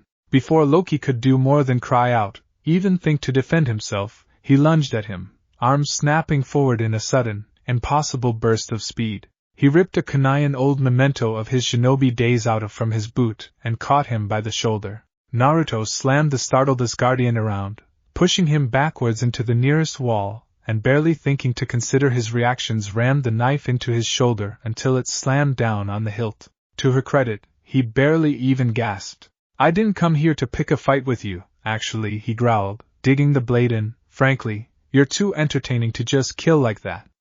Still, I had hoped for more, but I won't let you conquer this world. It's just too much fun. So many offshoots, so many possibilities. Now, if you did something like that, it would ruin my fun. Can't have that. Now, what say you surrender and we end this chapter already? All he received for his words was a scowl.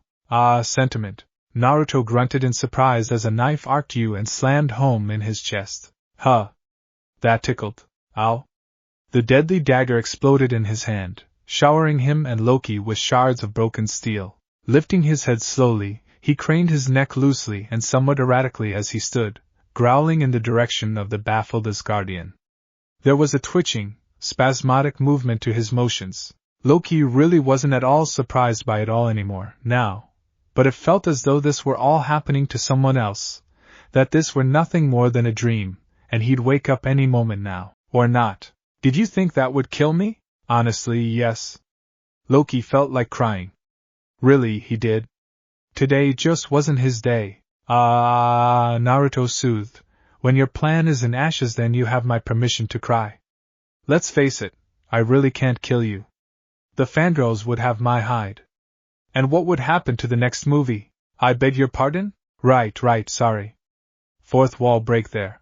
And what, pray tell, is that supposed to mean? It means, my good man, that I'm going to enjoy this far more than I should. Oh dear. Naruto glared for several seconds without letting up, veins throbbing visibly in his forehead. Those sky-blue eyes were cast in shadow, and gleaming with baleful blue light. His lips were curled back almost of their own accord, baring the blonde's teeth in a decidedly sly smile. Then he started to laugh. Heh. He. It started out deep and booming, the cackle of a man gone mad. Ha. Then, abruptly, it jumped 3 octaves, leaping into an insane shriek that would have left a normal man's hair standing on end, his skin rippling in gooseflesh as that voice skipped into an insane shriek. The clapping certainly didn't help either, the harsh sound of his palms smacking together with a harsh, continuous pop of sound. It was the strangest sound Loki had ever witnessed, and yet at the same time, the most amusing, terrifying sound he'd ever heard. Abruptly it cut off. Okay, I'm done. He sighed, whipping a bead of sweat from his brow. You can go now. Go? Aye, the slammer, lockup, whatever you want to call it. Soon as we're done here. You're just one man. I won't. Beep. In that moment Loki saw it. The explosives. Strung up overhead, plastered to the walls, ceiling, even the floor. When had this happened? How had failed to notice? Yes, my good man, but where you see one man I see 4. See 4, to be precise. Naruto's head bobbed, slowly, taking in the deadly bombs, each set to 5 seconds. Ah, Genjutsu. Gotta love it these days. Now I'm sure you're thinking, oh, that won't possibly be enough to close the portal. But that is where you'd be wrong. A hand waved merrily. Wonder where you put your staff, old boy. Did you ever think to, oh, I don't know, lock up the one thing that could stop this invasion? No, of course you didn't, because that would up the plot. You never even noticed my little clone. Circling around the stiff Asgardian, he indicated the roof. See, that's what I love about crack fix. Anything can happen. Anything. Like channeling in explosions. Warping reality. It's really rather easy for a god like me, you know. I've been ready for about 5 minutes now? So yes, you failed. And this, his hand came up, holding the detonator, is your mea culpa. I can't kill you, but I can damn make sure you don't cause any trouble for a good while. Always did love the simple things. Loki froze. When did you even, God, remember? I do what I want. And I watched plenty of TFS. Also, a finger slid up under Loki's nose, mockingly, leaving a thick line of black fuzz there. One last word before we finish. You insufferable, scum-sucking, miserable excuse for a god. I'll have my revenge.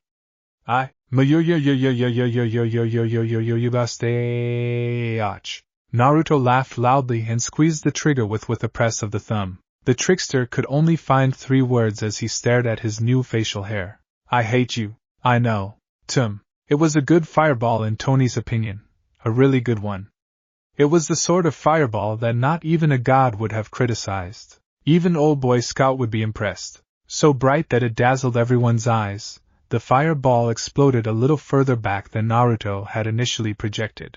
An empty building dissolved in a roar, and a flash of flame, spars and splinters from the shattered steel lethal as 1,000 arrows loosed by master archers. Chitauri were tossed into the air like broken toys, flung from their craft to the merciless ground below. Many were already dead before they struck the ground miles below. The enemy formation sagged and swayed in place, made uncertain by this sudden and savage display of pyrotechnic power, more timber ignited despite the humidity, tongues of fire licking up and spreading into a sheet of flame. The entire city shuddered and shook.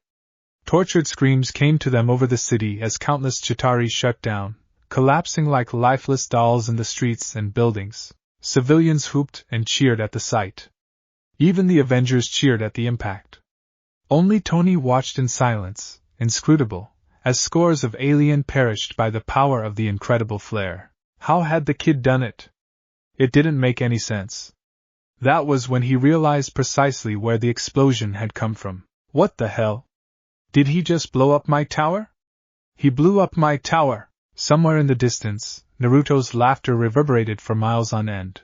Avengers 1, Chitauri 0, we won, of course. Don't tell me you're surprised. With a bag of tricks like that and an entire superhero roster, did you really think we'd lose? To Loki? Seriously? They would have won even without me. Sure, there was some collateral damage and I may or may not have blown up Tony's tower. But all's well that ends well, right? Good guys win, bad guys lose, good guys go back to whatever they were doing before. All in a day's work and just the way I like it. What? Why are you looking at me like that? Alright, you got me. Granted, it's occasionally fun to see evil triumph, but only rarely. I can count the number of times that I've ever genuinely been the bad guy on my right hand. There was that one time with a mad princess, who honestly felt bad for her. But I digress. And if someone wants to raise a stink about a few broken buildings, I say let him. What are they gonna do? Arrest me? Because that worked out so well when I was with Rise. Don't ask. Now, where was I? Let's see. Thor went back to Asgard, and while that's nice and all, I wasn't about to go poking my nose where it didn't belong, not without an invitation. Last time I invaded another god's world, well, it didn't end well for either of us. Bruce was being good old Bruce, which is rather boring when you think about it, because he's no fun unless he's angry. Clint and Natasha went back to working for S.H.I.E.L.D. Also boring. Stark didn't shoot me outright, but he did toss me out after I tried to appropriate one of his suits. What? I wanted to copy the tech and he said no, sorry, get the point. Which, in the end, left me with precious little to do, besides track down a certain running man. Speaking of running, on your left. At first, Steve Rogers didn't recognize the voice. It had been some time since the chaos in New York, after all. Nearly a full year even. He hadn't said much in the way of goodbyes after the battle, a few words here and there, then he'd simply left. No one had any clue where he might have gone. Well, he suspected Stark might, and to be quite honest, the American was glad to have him gone. After the insanity of that short-lived war with the Chitauri, he was beginning to suspect that he really was a deity of some sort, or he himself was beginning to seriously lose control of his mental faculties. Don't worry, he'd laughed, winking. I'll be back. If there was any truth to what the self-proclaimed god claimed, he wasn't looking forward to meeting him again. In fact, he'd worked very hard to forget all about him. Thus, when a blonde blur just so happened to hurtle past him during his morning run, Steve initially didn't give it much thought. And why would he? Lots of people had blonde hair. He'd gotten a late start today after all too. Had he been running at full tilt, he was certain they'd never have passed him to begin with. And it was rather heartening to see he wasn't the only one getting a move on so early in the morn. So on he jogged, not paying it any more mind than he would any other passerby. Not 5 minutes later, the man came upon him again. On your right. Once more Captain America found himself lapped. But this time he managed to glimpse keen blue eyes, before the stranger dashed on ahead of him at a steady pace, long blonde braids bouncing in the breeze. Unbidden, Cap slowed slightly, staring at the retreating back. An orange and black jacket. Now wait just a minute. A spark of recognition dawned somewhere inside him, and his mind frantically sought to smother it, to no avail. Not a heartbeat later, he heard the sound of running shoes relentlessly advancing on his position. But this time, instead of passing him, the woman spun to face him, jogging backwards. Seriously? She grinned at him. Are you that slow? Captain America nearly ran headlong into a tree before he finally recognized the voice, if not the face, disguised as it was. Fool me once, shame on you. Fool me twice, shame on me. Fool me thrice. Oh, you have got to be kidding me. The blonde woman snapped off a merry salute and took to her heels, cackling. Pretty much. Eat my dust, Boy Scout. For a fleeting moment he actually kept pace with the blonde. Just a moment. Then Naruto streaked past, leaving him to eat dust. By the 5th lap he'd all but broken into a sprint. Even then he wasn't able to keep up, not for long, and he soon found himself eating proverbial dust once more. By the 6th, he'd all but given up. When the horned deity finally circled back around and skidded to a halt to greet him, he was grinning like a man who'd just played the ultimate prank. He'd also shed his distracting guise. You should have seen your face. Ha! The good old Zangetsu. Gets them every time. It certainly got your attention. I hate you so much right now. He gasped out. Since when can you do that? What, that old trick? Naruto snickered softly to himself. It's an old favorite. You'd be amazed how easily someone drops their guard when they see a half-naked buxom blonde in a string bikini. Believe me, you got off easy. I skipped half my usual routine for you. Rogers frowned. Ah, come on. Don't be like that. The horned deity admonished him, clapping the super soldier on the back with a clawed hand to elicit a startled grunt. I mean, you're no Flash, but you nearly made me work for it a bit there towards the end. That's more than most can claim. Flash? Meh, no one important. The dimension-hopping ninja shrugged, plopping down beside him. Wears red spandex, runs real fast, thinks he's hot shit but really isn't. Sounds a little off to me. This from a man who wears red, white, and blue. A hand waved and Steve started, mildly alarmed to find the blonde holding his beloved shield in hand. Anyone yielded to this shield of yours yet? The silence was telling. All right. Naruto edged back, returning the prized possession and raising his arms in self-defense. I can take a hint. Here. Have a Gatorade. On me. Steve looked to find that he did in fact have a blue bottle in his hand. One that hadn't been there before. How did you, God, remember? The reality breaker wagged a finger. Simple shit like that's easy. You asketh, and I giveth. Now drink up.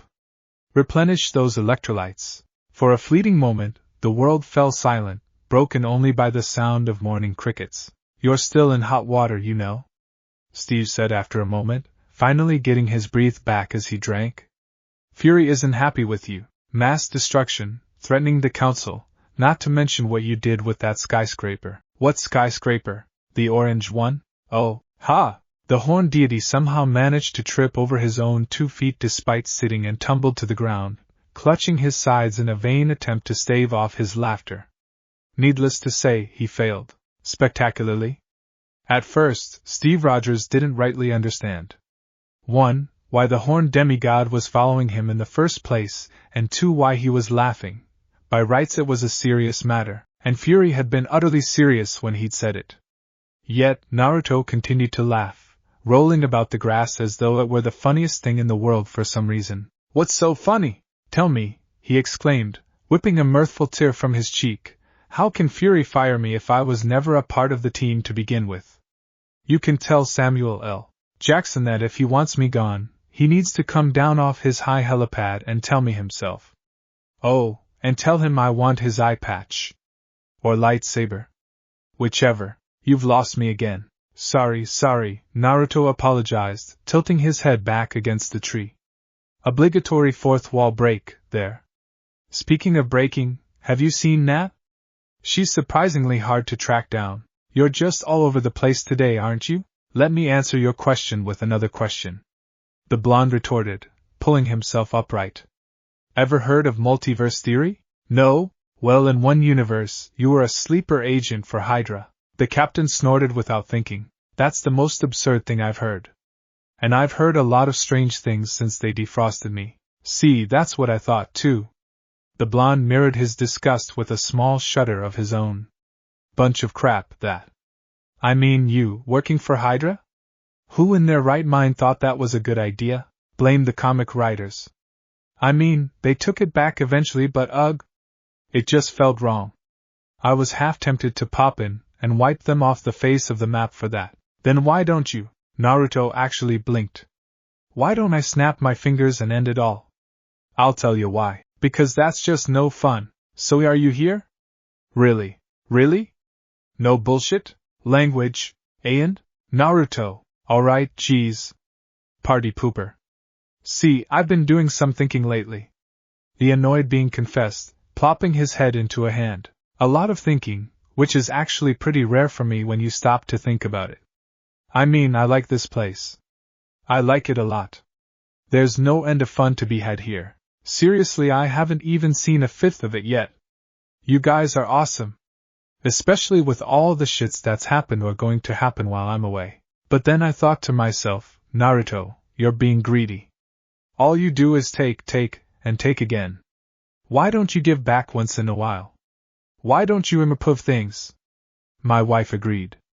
You're my first stop. You have a wife? An eyebrow twitched. Several, actually. Now would you kindly stop interrupting? At his silence, he continued. I wanted to give you something, actually. You'll like it, I promise. Steve stood swiftly, not liking the look in his ally's eye.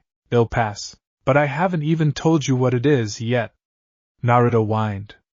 Here, just hold still and I'll. No, don't you, Pop. Dare. By the time Steve finally found his voice, he was no longer anywhere near the Smithsonian. In fact, the room actually looked rather familiar, now that his vision had cleared. Painfully so. There were the flowers he'd left for her only a few days ago, still fresh and vibrant in their vase. His mind caught up a moment later. No, he couldn't possibly be here. Naruto had never struck him as the cruel sort. Unhinged, perhaps, and prone to mischievous fits, of course, but he never struck him as someone who would deliberately do something to hurt another human being. Notice anything missing, Boy Scout? The blonde's voice chimed. A splinter of icy dread plunged through his heart when he saw the empty bed. What did you do? A laugh answered Rogers. Things, came the eventual reply. His gaze snapped up, startled to find the deity all but hanging from the ceiling, his hair hanging down like a wild mane. What, was he trying to act like that Spider Kid or something? Important things. Terrible things. Technically unethical things. Things that broke the laws of ethics and physics. This momentary thought was immediately washed away by the tide of anger coursing through Captain America. Right. Focus. Peggy was more important than that damn grin of his. What kind of things did you do? Well, I wouldn't say do as Dyugak. Naruto actually gurgled a little as Steve's hands wrapped around his throat, ripped him off the ceiling and slammed him into the floor, squeezing. Oh wow, why so serious all of a sudden? I didn't hurt her, I swear by the log. He'd never seen old Boy Scout so furious, which was a given, considering Peggy Carter, the one and only love of his life despite being old and gray, was currently gone. Absent. Departed from her hospital bed, and Naruto was laughing at him, despite being pinned against the tile, despite the fingers on his neck, in spite of everything. Where is she? Places, I'd say. Before he could get a word in edgewise, Captain America smashed a clenched fist into his face that actually hurt, too. Even as he opened his mouth to speak, a knee hammered into his stomach, knocking the air out of his supposedly impervious body. Damn Boy Scout. Don't get your knickers in a twist. Let me finish, Steve growled. If you've done anything to her, I swear. A hand closed around his wrist and, with surprising strength, pulled him away. Whirling to face this new threat, he raised his shield, and froze when he saw Peggy, his mind short-circuited. Young. She looked every bit the woman he'd fallen in love with, so long ago, and she was actually restraining him. She, who should be every bit a normal human, was actually holding him back, preventing him from choking all the life out of a man who technically couldn't die. He was still trying to get over the first part. His addled mind struggled to process it, at all. How was she this strong? How was she back to her old self? His gaze all but snapped back to Naruto, who, oddly enough, wasn't resisting. Calm down, Steve. Even her voice was the same, like soft, satin sheets tickling his ears. It's all right. He's an acquaintance. Peggy? How? Ahem. Naruto croaked from where he lay, face still pressed into the floor. Not a bad guy here, Boy Scout.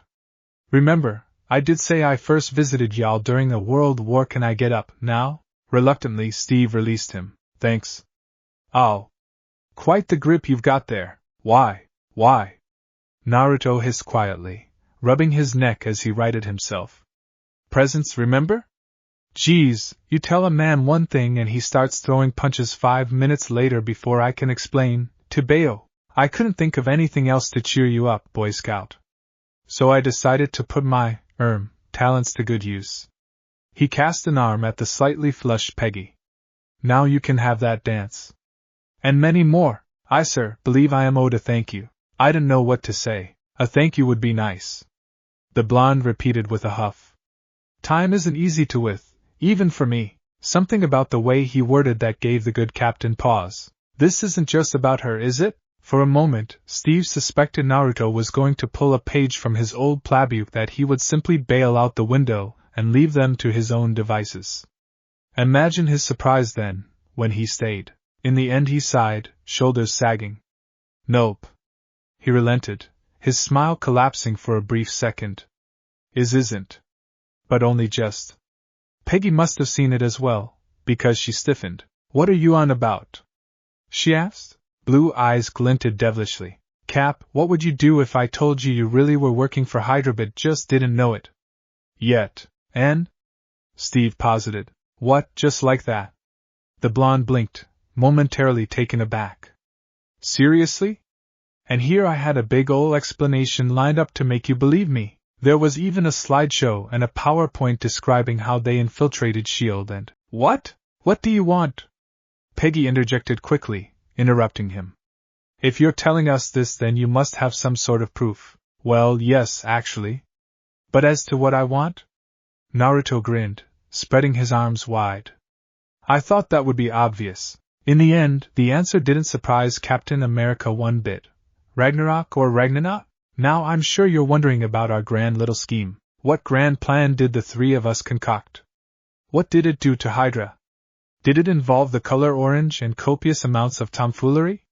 Did I ever get around to breaking reality? I'm sure you're just dying to hear those answers. After all, it's been more than a year since I penned an entry in this darn journal. Probably because I lost the bloody thing in a lake while a certain Boy Scout slugged it out with it. Ignore that.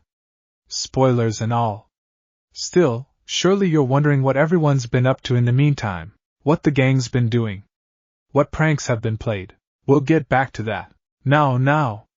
Don't give me that look. It's a very interesting story and I'll be happy to recount it all, once I remember everything that happened. Not my fault. Blame the author. Why the hell did I sign a contract with him, again? Right. I'm rambling about. Aren't I? I'll try to recall. There was a lot going on at the time and it involved copious amounts of minions, madness, and chaos. So much so that I really can't recall the finer points, only that we won and the bad guys lost. No, wait a minute. I lie. They wish they lost. If they'd simply been defeated, they would have been thrown in jail and made to pay for their crimes. Alas, as I don't hold to such rigorous morals, unlike Old Blue, I chose otherwise. Oddly enough, I do vaguely recall stealing a few souls and shattering the mind of a certain imbecile. I may have gone a tad overboard in that regard. I'm sure I haven't forgotten anything important. Right. But I digress. Let me tell you why we're really here. You see, after lending Steve a helping hand, I'd been feeling more than a little pugnacious. Downright feisty, really. Thor's off dealing with Malekith as I write this. Tony's got Mandarin troubles, and frankly, I'm inclined to let the two of them sort things out on their own. Maybe send a clone to check in on them, but to be there in person now. They don't need me. Nat's got Banner on watch, too. Hardly something that required my set of skills. You see, I've realized something. Pranks and chaos are all well and good, but eventually we want something more, don't we? What do I want, you ask?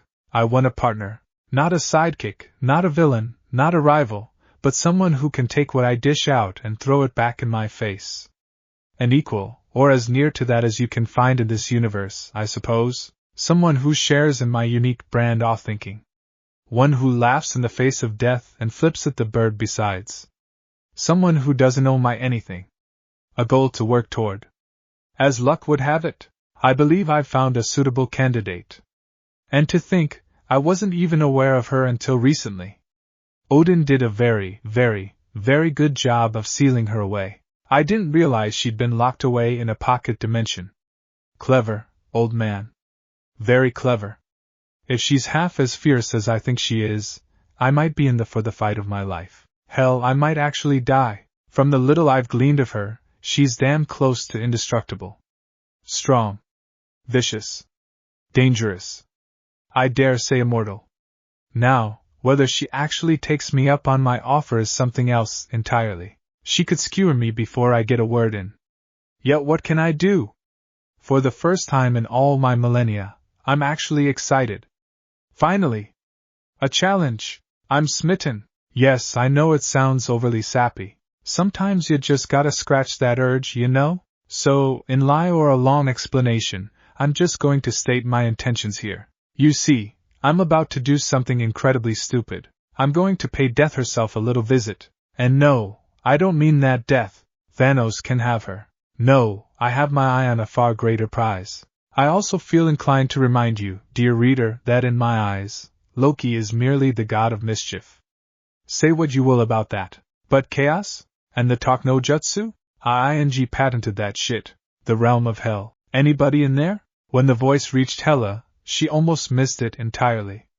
The words were so faint she barely detected them at all, as though someone or perhaps something were whispering to her from a great distance. Distorted by the very fabric of time and space itself, her first thought was to pay it no heed. To simply ignore it, and renew her focus on escape. Such flights of fancy served no purpose in this realm. She'd received no visitors here for eons now, and only a fool would willingly intrude upon her exile. Unlike those insipid Valkyries she'd put to the sword, damn them, the reminder stirred ugly emotions in her, thoughts and memories she'd rather do without. Her betrayal. Exile. Being cast out by her father, the one man she truly respected, adored even. And for what? His faux idea of peace? A peace built on the bones of the conquests she had made for him? Merely thinking of this made the eldest daughter of Odin grit her teeth. Fools. The lot of them. They called her ambitious. Misguided. Bloodthirsty. Perhaps they were right about the latter. But mad? No, she was the only sane one left. Did they not understand that conquest was the only way to rule? But no, Odin would rather have his precious son and his treaties and deny her very existence for fear of the truth. Damn him. Damn them all. Hello? Is this thing on? Again the voice came, louder this time, casting a weather eye on the ruined hellscape before her once more. Hela saw nothing. No one. Only the complete and utter absence of life. A void in which she would linger, forever. Nonsense. She muttered to herself. Maybe I am going mad. Because that was exactly what she needed right now after all of this. Mad? Seriously? I can hear you, you know. Are you just going to ignore me? Again, like an errant stone cast upon a pond, the voice pricked at her. It would not be denied. Nay, it rippled slowly, soft waves of change inexorably overtaking the absolute stillness that defined her realm until she could no longer put it from her mind. An itch she couldn't scratch, building, swelling, an insatiable rash on her psyche. Eventually its persistence became too much for even her to bear. Enough! Cocking her head, she turned at last toward the sound. What is that? That would be me. This time, Hella received an answer almost immediately. Tum! A thunderous blow rattled her world from top to bottom, as the supposedly unassailable fabric of reality quivered, shuddering against the almighty force of the blow. Once. Twice. Thrice. Upon the fourth blow it fractured, a hairline crack etching itself against the desolate landscape of her prison. Not for long. When the fifth came roaring through, that thin crack widened into a gaping fissure. The sixth hurtled shards of jagged light through the tear in space and time. The seventh shattered like brittle glass, revealing a brilliant glowing green expanse lurking just beyond her sight. An eighth broke even that. Upon the ninth, a clawed hand the color of chaos, if chaos could bear such a distinction, thrust itself through the breach, gripping the edge of the break, soon followed by another, and another. Then came the face. Gah! That was a pain in the ass to break. There could be no other word for the sound nor his abrupt arrival. One moment Hella glowered into the void, then the next, someone shouted and the void stared back. As she looked on in quiet disbelief, the intruder thrust their face through the breach, presented her with a whiskered face and wild blue eyes, all framed by a shaggy mop of blonde hair. A man, a small part of her groused. Of course.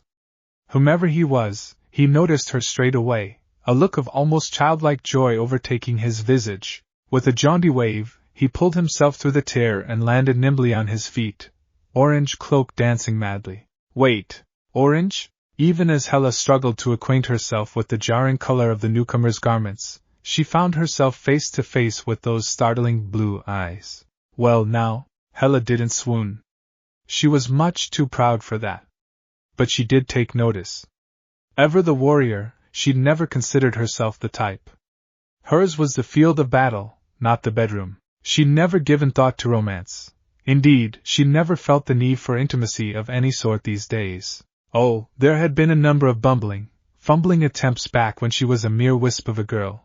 But it was so terribly difficult to find a proper partner when her playmates were always breaking, Asgardian or no. Yet still, there was something to be said about those eyes. Then he had to go and ruin it by opening his full mouth. You!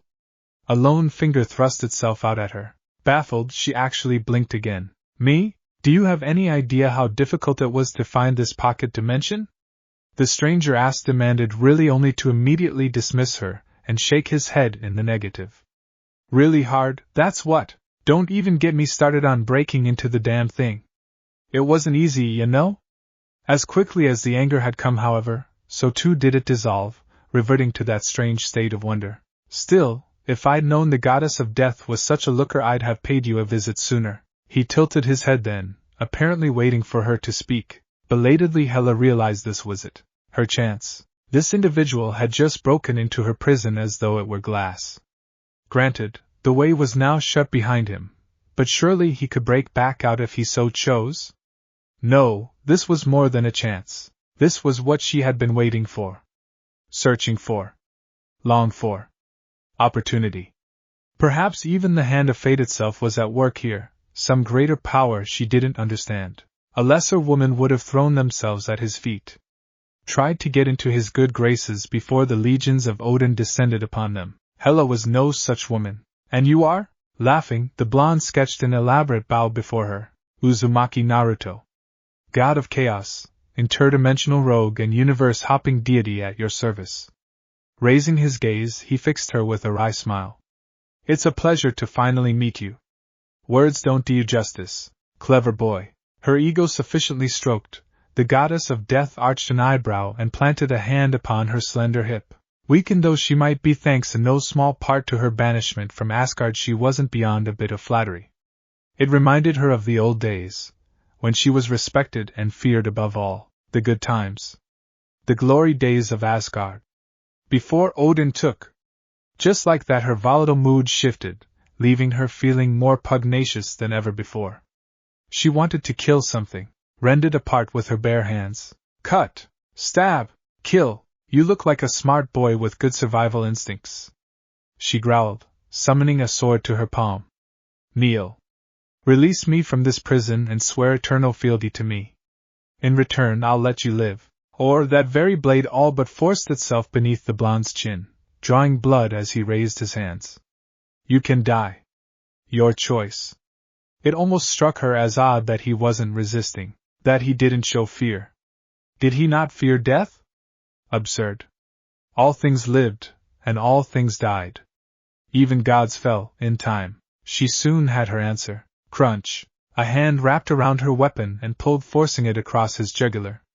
Blood spilled forth from the wound, only to promptly flow back in, the grievous wound stitching itself shut as she looked on. Her would-be minion traced the wound with a finger, and sure enough, not even a scar remained. Only the faintest of embers. Sorry, he replied wistfully, releasing her. Tried that once. Didn't work out so great. Counteroffer. Marry me and I'll let you out of here. The sudden proposal did its job. Her grip wavered, if just for a moment. I beg your pardon? What, did you not hear me? The blonde barked a laugh. I'm asking you to marry me. We'd make beautiful children. Oddly enough, Hella did imagine just that. Was it wrong that part of her suddenly craved such an ideal? The tiniest part of her soul, or what remained of it, leaped upright. Was it wrong to want that? To have her own legacy? To reclaim what had been stolen from her? The idea of a daughter was oddly appealing in a way she'd never considered. But no, her anger ran too deep to be extinguished so easily. Her vengeance, a cold vein of ice that refused to thaw, would not allow her to warm until Asgard was brought beneath her heel. Until then, she held no room for anything else. Oh, will you stop with that melodramatic bullshit? I can hear it from here. She felt her lips twist in a sour smile. Aren't you a bold one? You have no bloody idea so? And?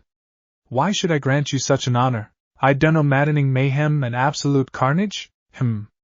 You make a fair point. However, there's just one problem. And what's that? Naruto inquired, his eyes narrowing just so. I don't like your attitude, so I guess that means we're gonna do this the hard way? This time Hella gave him no warning. Instead she spun with impossible speed, delivering a vicious crosscut along the length of the blonde's chest, to open him from chest to sternum. At least that had been her intention. This time, however, her foe didn't bleed. Didn't blink. Didn't budge. Didn't even breath. His sole concession to the attack was to step forward. Hard, his forehead arced out, slamming against hers in the form of a jarring headbutt. Damn it, she hissed at herself as her vision blazed with spots. Forgot the helmet. Too late. Oh, I know that combo. Cute.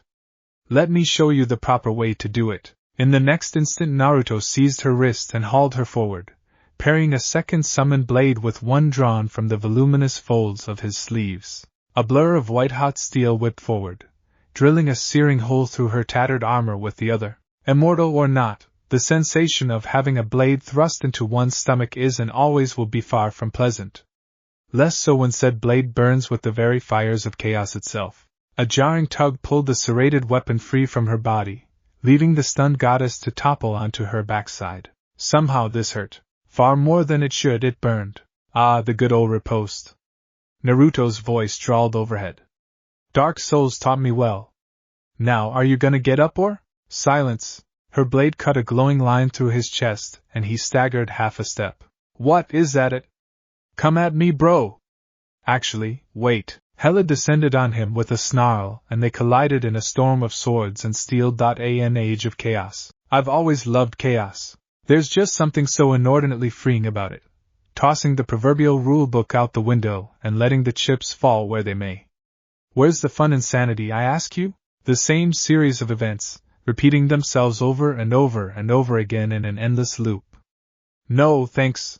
I could launch into a spiel about cycles and how bad they are for us, but I feel like I'd be quoting Zeus. Or was it Odin? Brain's gotten a tad fuzzy after all this interdimensional realm travel. But can you blame me? No? I think not. Ragnarok? Age of Ultron? Bollocks to all of that. If there must be an age of something, then let it be one of ramen. Or better yet, chaos. Yes, I think I rather like the sound of that. Cry havoc and let slip the dogs of war. Rain down slaughter, laughter and merriment upon the worthy and unworthy alike. Saw a little madness. Shiagarath was always good at that. Should have had him at the wedding. Sanguine might make the best drinks, but no one does chaos like the Daedric Prince of Madness himself. Speaking of madness, maybe I should pay a certain Spartan a visit for our honeymoon, or perhaps during it. Creativity is the spice of life after all. Ought to be fun to see what he's been up to lately. After all, I haven't seen him since when was it a couple of chapters ago, aha. I remember now. During Loki's little hissy fit. It's been wow.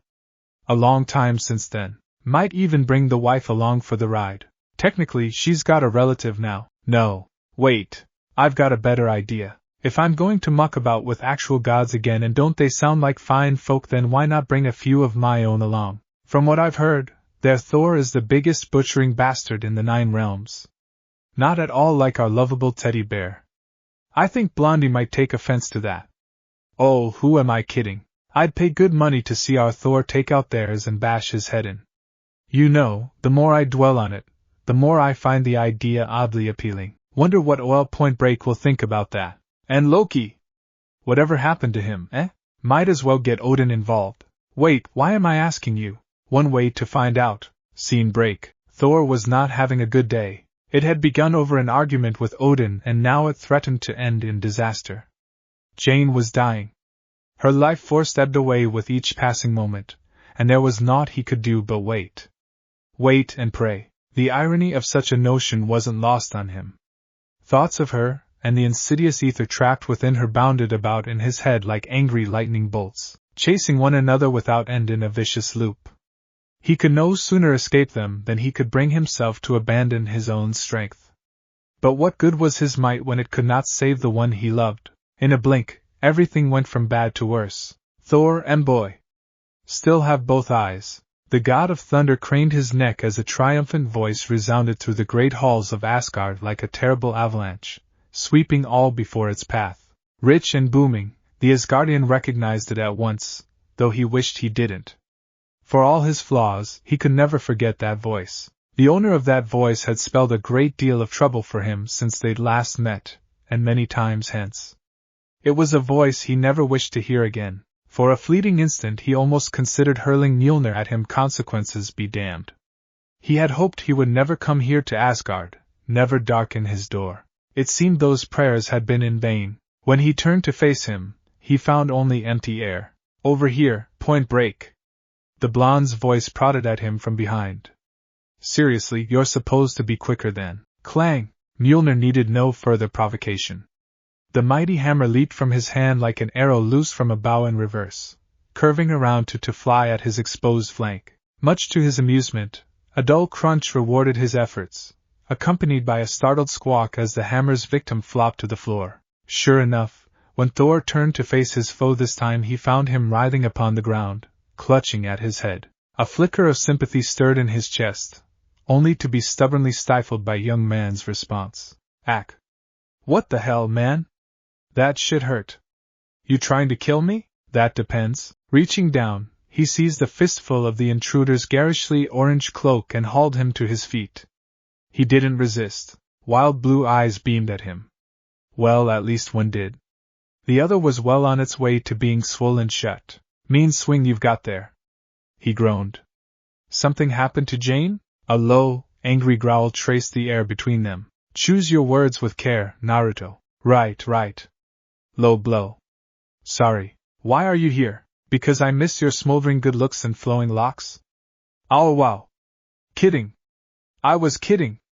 As Thor looked on, the horned warrior squirmed free and flipped to his feet, landing in a pointed crouch before him. Laughing, he stood and sketched a bow, only to frown at his pensive expression. You're not looking so good, Point Break. Must you call me that? Thor ground out. Depends. Has Stark dropped it yet? The horned one posited. Haven't really caught up with him in a while. I do not believe he has, no. Then, yes, I must. Exasperated, the god of thunder turned away. I am in no mood for your jests today. Nor will I ever understand the nonsense you spout. References Thor. The Horned One chided him, neatly falling into step with him as he forsook the empty halls of the palace for the outdoors. References. Gotta keep the crowd guessing. I mean, where's the fun in being predictable? Take that darling girl of yours, for instance. If it weren't for the powers that be, you two would never break up, though nearly missed a step. I beg your pardon? Sorry, wrong movie. The ramen-loving deity raised his hands in peace. A pity that. Say, you don't mind if I bore Sif or Loki, do you? See, I'm putting a bit of an invasion force together and well, frankly I'm going to kidnap them regardless. But I thought it'd be best if I asked first. Loki? The mention of his brother caused the Asgardian to bristle. You can't. He's in the dungeons. Is he now? Naruto tilted his head. When was the last time you checked on him? Just yesterday. He paused, realizing it at once. Where is he? What have you done with him? Me? Nothing. The former shinobi adopted an expression of faux reverence. I opened a portal and promised him freedom if he stepped through it. He accepted. More fool he. An impish gleam burned bright in those mismatching orbs. He's been falling for about 30 minutes now, and he'll keep falling until I say otherwise. Don't worry. I aim to give him back once I'm done with him. In disbelief, Thor shook him. Naruto, no! Naruto, yees! The blonde laughed. Return him at once. Nope, a slow shake of the head spoke volumes. Not happening, point break. Of course, if you accept my offer, you'd be able to keep an eye on him. No, thank you. I have more pressing matters to attend to, matters such as Jane, wasting away even now. Then tough. Realizing he wouldn't win this argument, the god of thunder deflated. You spoke of an invasion? Not here, I trust? Naruto whistled innocently and tugged him aside, drawing the Avenger off to a nearby balcony. Briefly, Thor paused. The whole of Asgard lay before them in all its gilded and golden glory, towering spires and lush greenery interposed by great bodies of water. People went about their daily lives, content and confident of the protection afforded to them by legions of soldiers, men and women ready to lay their lives down at a moment's notice. Serene. Calm. At peace. All was as it should be. Though the sun had yet to reach its zenith, the entire realm stood proud in tranquility. This was what he fought for. To protect not only this realm but all others. For them, he'd sacrifice anything, even himself if need be. So long as the realms were at peace, so was he. And if that meant he had to cavort with this horned man again, then so be it. Said man hadn't spoken. You haven't answered my question. The Horned One regarded him out of the corner of his eyes, smiling. Well, not your Asgard of course, but an Asgard, yes. A strange, distant look flitted across his face. Where I'm going, suffice it to say the Pantheons up there deserve a swift kick in the rear. Several, in fact. Sure you don't wanna along? I'm sure you'd get a kick out of kicking your own ass. That doesn't. Thor's expression must have been telling, because his fellow blonde backpedaled. Come on now, don't sulk. Perhaps this will change your mind. With a flick of his wrist, it appeared. A wand there. A strange blood-red mist manifested at his fingertips, flowing out of his right arm like his very life. As he looked on, the eerie substances swirled into the young man's palm. Writhing around his arm, tendrils of deep scarlet curled inward upon themselves, relentlessly compacting themselves into a single existence. His palm formed a brief fist, then opened, revealing a pure crimson gem levitating within. A singed peerless stone of unequaled worth and near cosmic power, just dangling there, waiting to be retrieved from his hand. Is that, the ether? Also known as the reality stone? You're welcome. His smile thinned as he plucked the stone out of the air. Extricating it from her was no small task, even for me. She's lucky to be alive. You're welcome, by the way. I just saved you a good hour's worth of plot. Now we just have to wait for the Dark Elves to attack and bam! Our armies wipe them out. We win! Then you join me on my little escapades, during which you brother can finally put the past behind you, prove your old man wrong, you know. That shtick. Peace for all the realms, bladdy blah blah blah. His palm turned outward, presenting it to him. My gift to you. Here, take it. Thor blinked, taken aback. I am grateful. A thorn of caution stayed his hand. Thor hesitated, palms still outstretched. Just now you said you had an army? Frowning, he retreated slightly. And dark elves? What madness is this? What have you done? The horned one deflated. Damn.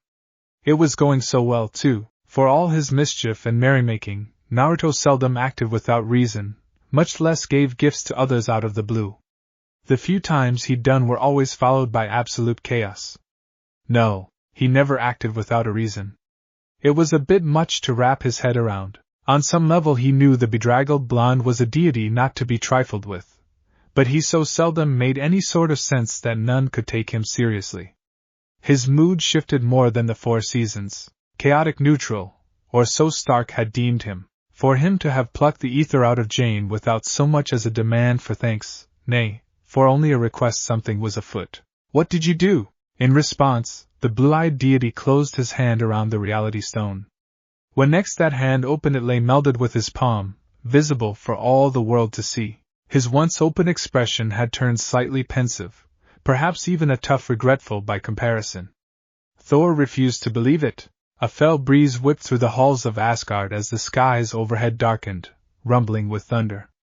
With each passing moment the wind picked up, rising into a dull roar as the heavens darkened. If he was plotting some manner of treachery, all right, but you can't be mad at me. His grip shifted upon Mjolnir. What? Did you do? Naruto's expression turned slightly strained. Well, about that, Thor, I may have married her. The Norse god blinked. Who? Hela. Your sister. Wait, I have a sister? An older sister, yes. Naruto demurred. And is Hela, you say she's your wife? Which makes us brothers, now that I think about it. The whiskered assassin mused. I'm not sure anyone would want someone like you as a brother. The god of thunder groused. The horned one staggered, feigning injury. You wound me, point break. How did such an event transpire? What can I say? The blonde laughed, revealing a gleaming emerald band on his finger. It just happened. You should have been there. It was one hell of a ceremony. Sides, death and chaos go together like oil and fire. Also, Shikienda wants to conquer everything in existence, by the way. Asgard included. No big deal. A bolt of lightning echoed Thor's words. What? I ought to smite you where you stand. Wait. It's not what it sounds like. The blonde thrust up a hand before the dismayed deity could continue. I convinced her it would better to have it out with her old man before she went berserk. After all, he's the one that sealed her away and covered up every trace of her existence, consigned her to exile and— You fool! Thor throttled him. If what you say is true, she'll not speak with my father. She'll kill him. The horned deity blinked, frowning in agreement. When you put it that way, she might actually do that.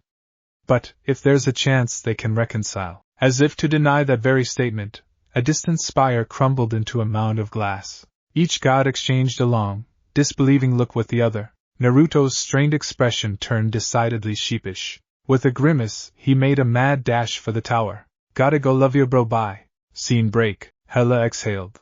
A deeply cleansing breath flowed through her chest, up her lungs, and released itself into the throne room, echoing endlessly into the palace proper behind her. She felt the power rise in her body like a dark tide, centuries of pent-up emotions demanding release.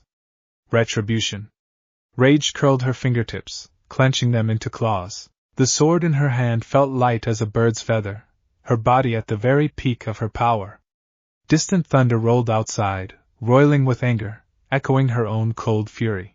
Lightning flashed through the darkened room, illuminating all. She practiced what she would say, waited lifetimes for this day, here, to have her way. Yet now that she finally found herself in Asgard, now that she stood upon the precipice of destiny, the goddess of death found she couldn't speak to her father. Sorrow seared through her chest and grief sewed her lips shut, causing her to choke on the words. Here, in this moment, she felt like a little girl all over again. The sting of betrayal as fresh today as it had been that day, so long ago. She remembered this place. How could she not? Everything remained the same, everything beyond that filthy mosaic etched into the ceiling. It was here that she'd been deemed unworthy. It was here that she'd been cast out. Here that she'd been betrayed. For all her raging emotions and conflicted mental state, Odin remained as unchanging as ever. Older and grayer perhaps, his face lined with age, but still an immutable pillar, still clutching his spear, still an unmovable rock seated upon the throne. Her throne. Perhaps it was shock that stunned him into silence. Shock at seeing her freed from her prison. Perhaps he simply didn't care. He paid no heed to the storm raging outside, nor the guard she'd butchered, or even the shattered state of the room. When he finally stood, he did not shout at her, did not rail and rave and demand answers. Ah, and there it was. So, my daughter has returned. Pushing himself upright with a grunt, the king's shadow loomed over her. I suppose I have that buffoon to thank for your freedom then? Have you come to kill me? I should. She hissed, her hand white-knuckled on her sword, voice rising with every word. You cast me out. Banished me. Stripped me of everything. And for what? Your precious peace? You erased the very mention of my name from our history, to appease the other realms. And what good has it done you? That loan I narrowed upon her with intent, withering in its scorn. Everything I did to you, I did for the good of the realm. You took everything from me. Why? The silence proved deafening. There at last, that spark in his eye, that rare glimpse of anger, that icy disappointment, the sight of which so often reduced others to a stuttering wreck. Oddly enough, this disapproval freed her from the fetters of hesitation. She'd feared it once. Dreaded it. Once she'd lived to please him, to prove that she was his equal on the fields of conquest. He had been her world. Her everything. Now the sight of him, only served to stir her emotions to a fever pitch. She hated him.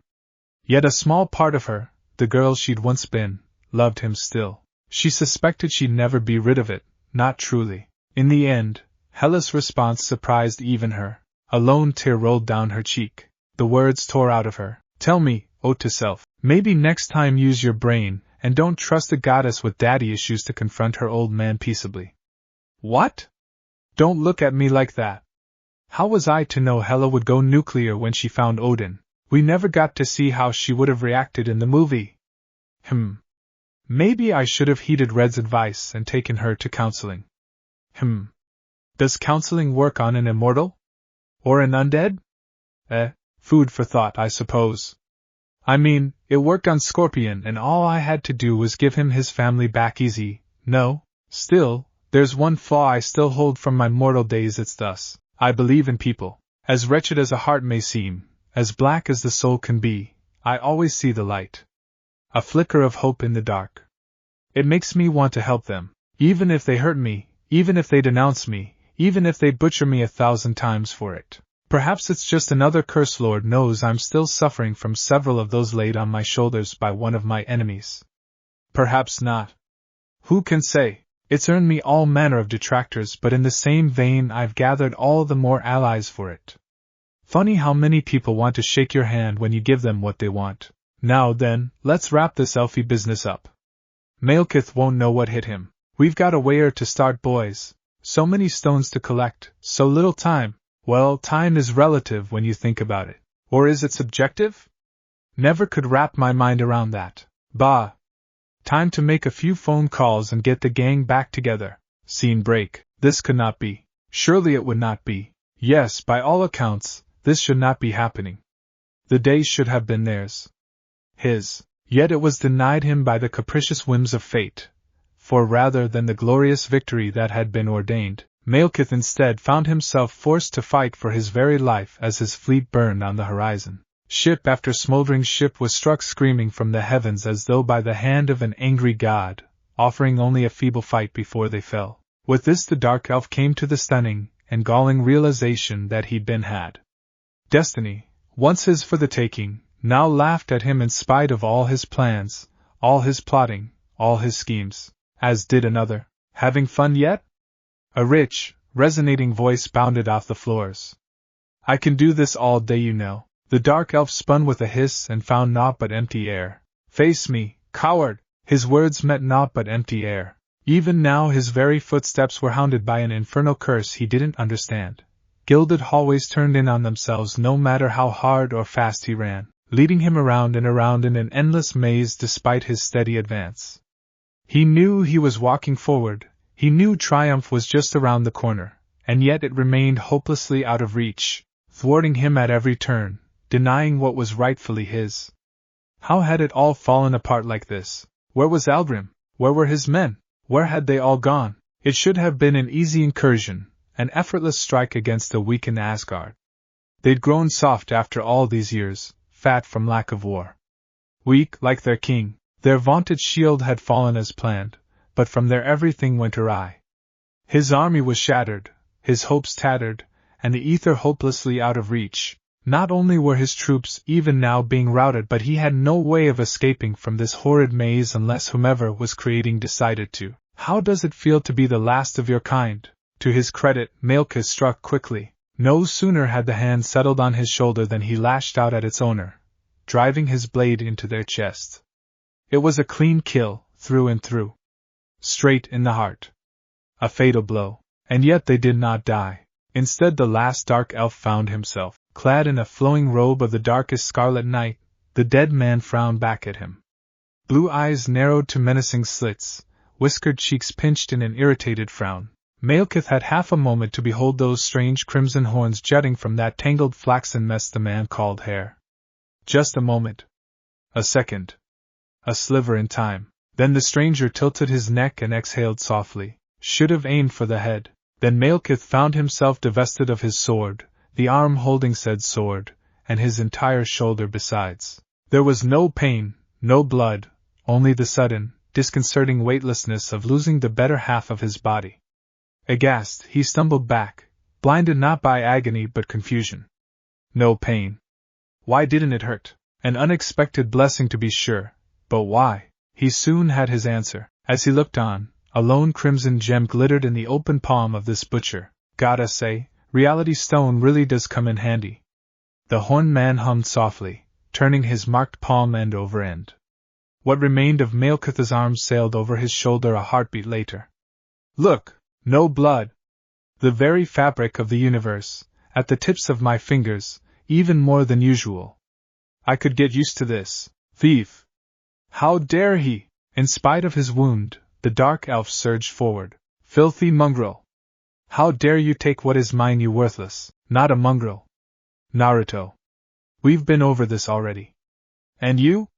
The stranger simultaneously backhanded him, and drew himself up with a small smile. Who are you to call me a mongrel, then? A despot? A tyrant? You're no Gilgamesh, that's for sure. I am Malekith. He ground through clenched teeth. Who are you to denounce me? Laughter arose to mock him anew. Just a man, taking advantage of this mess. Like you? Someone once said chaos is a ladder, after all. The horned one hummed, folding both arms before that broad chest. He was right in a sense and also wrong. You see, chaos isn't merely a ladder used to advance one's station at their leisure. It's an excuse, you see. His hands came together in a sharp clap, and the entire realm rippled in response. A chance to wreak havoc and get away with it, to forge new alliances and make new friends. And let me tell you, Malekith, robed arms rose, the world shifted, and the last of the dark elves stepped back. Because quite suddenly they weren't alone. I've made a lot of friends. He had. There were dozens of them packed into the hall, some large, others small. Great and tall. Here he glimpsed a woman in peerless battle dress wielding a sword of golden light. There he beheld a great giant of a man with a mighty war hammer who embodied war itself. And there, towering about them all, a giant of giants, able to twist his head off through brute force alone. More still loomed larger than life despite their stature, villains and heroes, monsters, abominations and things so grotesque that Malekith's mangled mind couldn't even comprehend them. He stood alone against a legion, and something in him quailed. Naruto lowered his arms. The sad truth is well. A small, lilting laugh escaped him as he briefly bent double before straightening. I don't have time for you, Malekith. You're a small fish in a big pond, a flash in the pan compared to what's next, and we all know it. We've got Ultron and Thanos to deal with yet. No one likes you. No one will miss you. No one will mourn you. You will die as you lived. Forgotten. Now if you'll excuse me, I need to calm my wife down before she destroys all of Asgard. He paused and glanced over his shoulder, considering. Those blazing blue orbs narrowed further still. 1-1? He's all yours. We'll let Liana have the next one, eh? Don't want to spoil her fun. At some unseen signal the giant advanced in a wordless surge. Fast. Too fast. Massive palms closed around him, his torso, before the elf could even think to speak, much less defend himself. In an instant he found himself hoisted aloft as those horrid hands did their work. Crushing, squeezing. Armor gave way to sundered flesh, ribs shattering like brittle glass as the giant intensified his grip. In his last moments Milka's pride finally broke and he thought to beg. Alas, his cowardice availed him not. No! Wait! Stop!